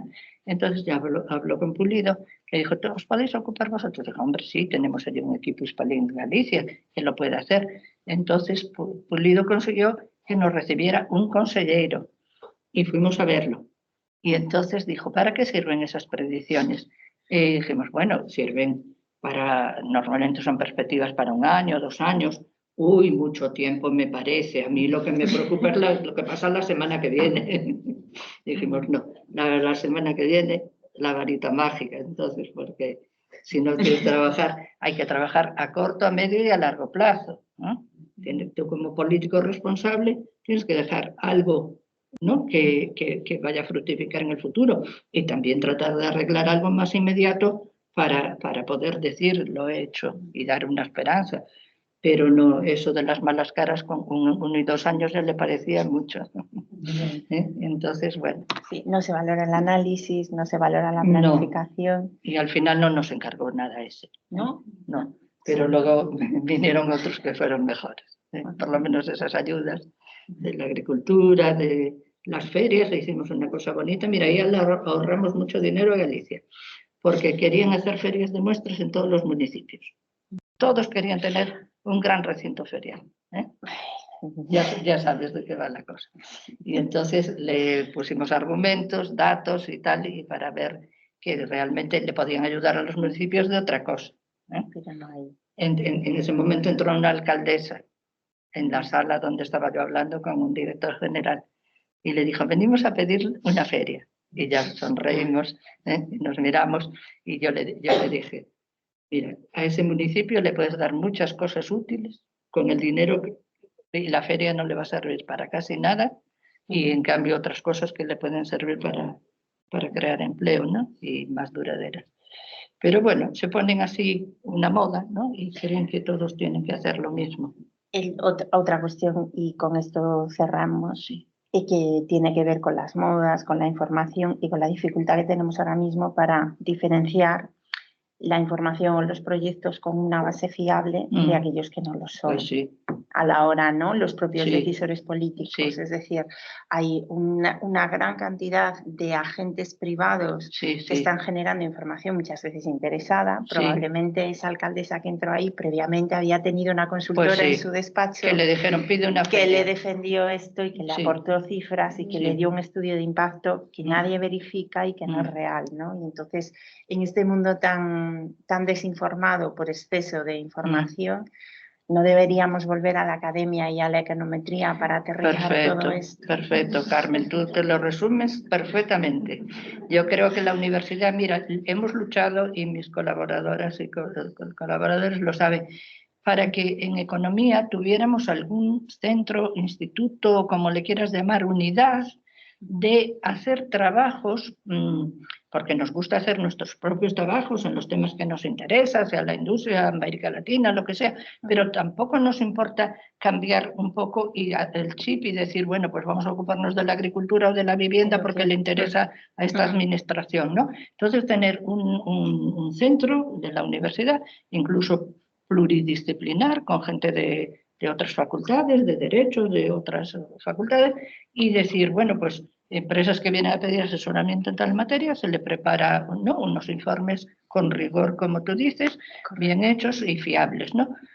Y no hubo manera, ¿eh? No hubo manera. Teníamos un amigo vicerrector, que no se puede decir ahora para que a lo mejor no le gusta, que vivía muy ilusionado con que lo iba a conseguir. Y yo me di cuenta que otros colegas no se lo iban a dejar hacer. Y le dije, mira, creo que te voy a desengañar, pero piénsalo que no te lo van a dejar hacer. Y no le dejaron. No quieren que la economía, hay mucha gente en esta universidad que no quieren darle, digamos, un poco de auge a la economía, ¿no? Y me puedes decir, bueno, hay alguna gente en particular que consigue cosas, bueno, son casos aislados, pero en general no notas ese apoyo, ¿sabes? Y nosotros creamos, con la ayuda de una persona que también recuerdo con cariño, y murió, y tuve ocasión en Twitter de darle el pésame al hijo, que quedó muy agradecido y dijo, sí, él también nos apreciaba mucho, Antonio Pulido y a ti, que se llamaba Antonio Sáenz de Miera. Entonces este señor fue a Estados Unidos, vio que funcionaba una fundación que le inspiró para crear la Fundación Universidad de Empresas en España, y la creó y la impulsó la FEUGA de Galicia, y allí nos creó un centro de predicción económica dentro de la Universidad de Santiago, que tenía un despacho, la facultad le dejó un despacho y no tenía nada más, ¿eh? Las cosas que de nuestro equipo podíamos aportar allí, pero nada más. Pero un buen día en el claustro universitario me dice, acuerdos que se tomaron hoy. y se eliminaron tales y tales cosas, entre ellas el centro. Dije yo, pero si no se votó, yo estaba delante y no hubo votación, se puso y otros, y en otros iba. Dije yo, qué bonito, ¿no? Pero así funcionaban algunas cosas de esta universidad. Se lo cepillaron. También, si hubiera existido, no habría tenido ayudas posiblemente. Bueno, no lo sé. Siempre tenemos tendencia en las administraciones públicas a acordarnos de esas cosas cuando estamos en medio del problema, ¿no? Pero bueno, sería bonito que yo, mira, hasta jugué la lotería de Navidad este año, porque dije, si me toca, creo un centro de investigación, firmo un convenio con la universidad y por lo menos, a lo mejor hasta me dejan a ser asesora del centro, aunque esté jubilada, ¿no? Que ahora dicen que no quieren hacer marginación. El otro día leí un artículo europeo que decía que la gente mayor tenía derecho incluso a trabajar, a trabajar sin cobrar a lo mejor, pero por lo menos a trabajar, porque aquí ya no te dejan ni trabajar. Ahora mis compañeras están agobiadas porque hay enfermos y si yo quiero dar una clase en la universidad no me deja, ¿no? Entonces, bueno, es una cosa de locos, ¿no? Entonces, porque dicen, es que si los jubilados trabajan, no queda sitio para los jóvenes. Pero si hay más jóvenes que quieren no trabajar que jubilados, que quieran trabajar. Quiere decir que tú coges y dices, población mayor de 60 años. ¿Qué porcentaje no quiere trabajar más? Pues imagínate el 25%. ¿Cuántos mayores de 70 quieren trabajar? El 10%. Bueno, pues ya se compensa. Los 10 que trabajan mayores de 70 se lo quitan, les das 10 de vacaciones a los que no, a los de 60 y todos contentos y no le quitas empleos a los jóvenes, ¿no? Entonces, yo lo siento sobre todo esa burocracia por la gente que no te va a poder disfrutar, como te disfruté yo en particular. Gracias. Eres una generación maravillosa, ¿eh? También tengo que decir que claro, te pasa en todas partes. Si te jubilas, se te olvidan de ti rápidamente. Y ya si te mueres, bueno, pues ni idea, ¿no? Ya no sabe ni quién era. Pero sí te olvidan. Y entonces hay poca continuidad, porque, por ejemplo, la bonita asignatura que nosotros hicimos, yo que estoy haciendo limpieza de papeles de las 400 o 500 carpetas que tenía, porque también tengo cientos de miles de ficheros en Internet, pero claro, también fui de una época que era todo de papel.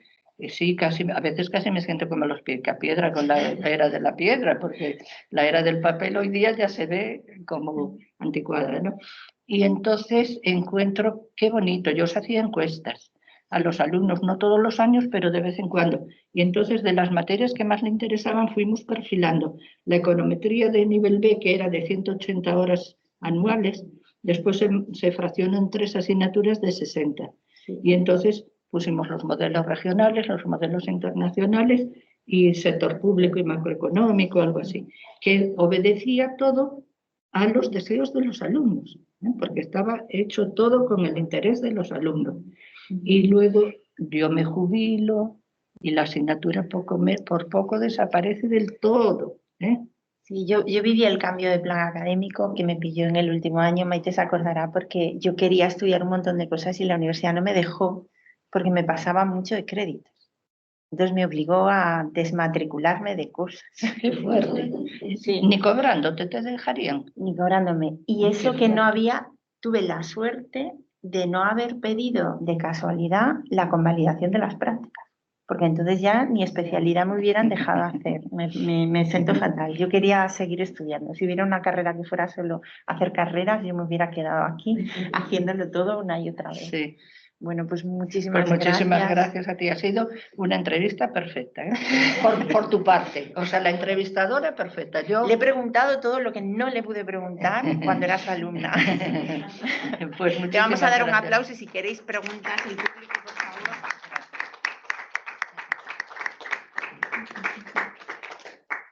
Maite, ¿querías hacer alguna pregunta, intervención? Bueno, dar las gracias a las asistentes. Por querer, sí, lo que pasa es que yo creo que son las 2 de la tarde. Sí. Una que mañana nos contó mucho. Se nos ha pasado. Entonces, no sé, yo por querer. Escuchaban atentamente. Pero no, sí. vamos, que son las 2. No. Pero bueno, muchas gracias a vosotros. Gracias, Marita. Pero no Gracias. he dicho mentira ninguna, ¿verdad que no? No. No. Yo quería comentar que este curso vino un exalumno, dio una charla a un exalumno que estaba en el Banco Central Europeo y la única profesora a la que mencionó a Mari Carmen porque recordaba sus clases de ordenador, dice, el primer contacto que tuve yo con él. Aquello era histórico total, ¿eh? Profesora Mari Carmen No sé si está en el Museo de la Universidad, deberían de ponerlo. Sí, ¿os acordáis que era de la manzanita? Sí, que se llamaba, entonces se llamaba ordenador Apple o Macintosh.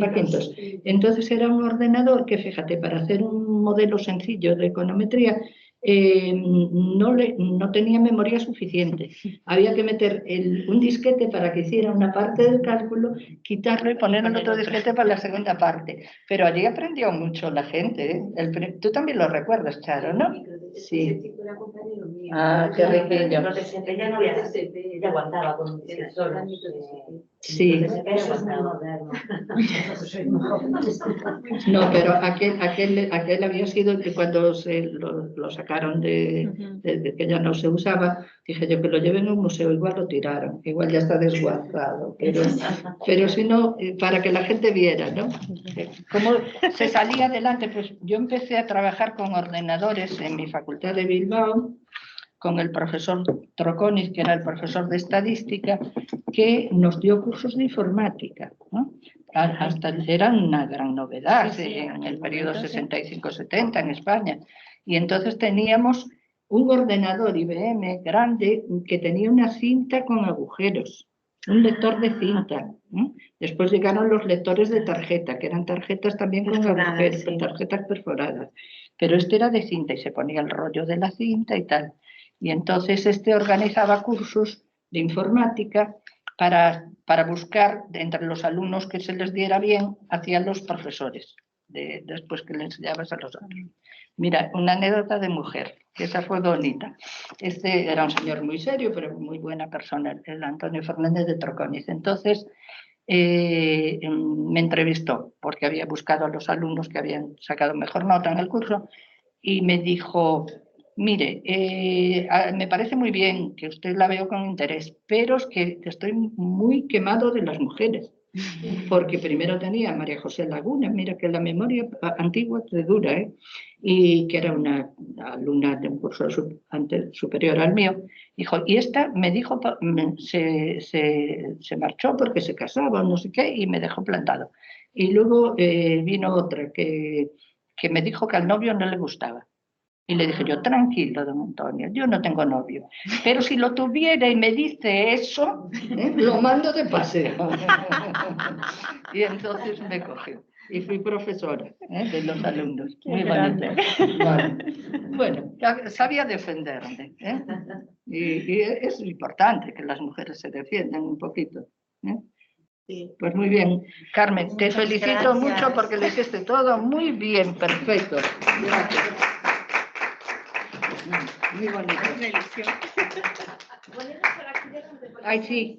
Y nos hacemos una foto de todos los presentes, ya que estamos. Agradecemos también la visita del decano, que está muy ocupado, ¿eh? Quedaría un poco escandalizado de las maldades que nos hicieron algunos, ¿no? No, ya no te extraña. Has visto otras maldades. Yo tengo una anécdota de ordenadores, es que cuando yo fui becaria aquí, tenía un ordenador todavía en la cama, vale. de cintura hacia arriba, y que era el recuerdo de las personas que trabajan aquí, me traía el mío porque era muchísimo mejor que los que tenéis aquí instalados. Sí, el que estaba obsoleto en la parte industrial, y ahí hacíamos los cálculos de las tablas input-output de Galicia, que yo metía todos los datos, pues me iba a tomar un café. Pues ahí, esas se hicieron con un ordenador que venía de Adolfo Domínguez. Ah, muy bien. Vosotros sois muy modernos. Cuando yo hacía tercero de economía, se instaló en Santiago el primer ordenador que instalaron abajo. El centro de cálculo. Que era el de las tarjetas famosas agujereadas. Sí. Y un día nos llevó del DAM. Y esta cámara grabando. Y y era como un Era empresa. milagro, era una cosa. Sí, sí, aquel ordenador también recuerdo. Porque Y queda el recuerdo. Esta la recuerdo de Mari Carmen. Claro, ¿Eh? claro. Mira, ponte a mi lado. No, Matucar, no te importa el decano que El decano no te le- intercales le- con una antigua alumna muy prestigiosa, catedrática de la Universidad de La Coruña, jubilada. Entonces, muchas gracias, Inés. Gracias. Pues os mandaremos la foto. Muchas gracias. Pues sí, pues cuando fue la de la cátedra de Santiago, Sibeira se enfadó muchísimo y quería ir bueno, y dije yo, ay, José Manuel, yo te quiero mucho y te lo agradezco, pero si vas allí y les pillas a todos, me odian para toda la vida jamás, ¿no? Nunca más me darán una cátedra. Y bueno, lo convencí, se lo agradecí. Si lo llama, aquí ya está. Dije yo, mira, hay que Vale. tener paciencia. Ya, si tenemos la ocasión, digamos, de alguna manera. Yo, como desprecio a esa gente. Se supone que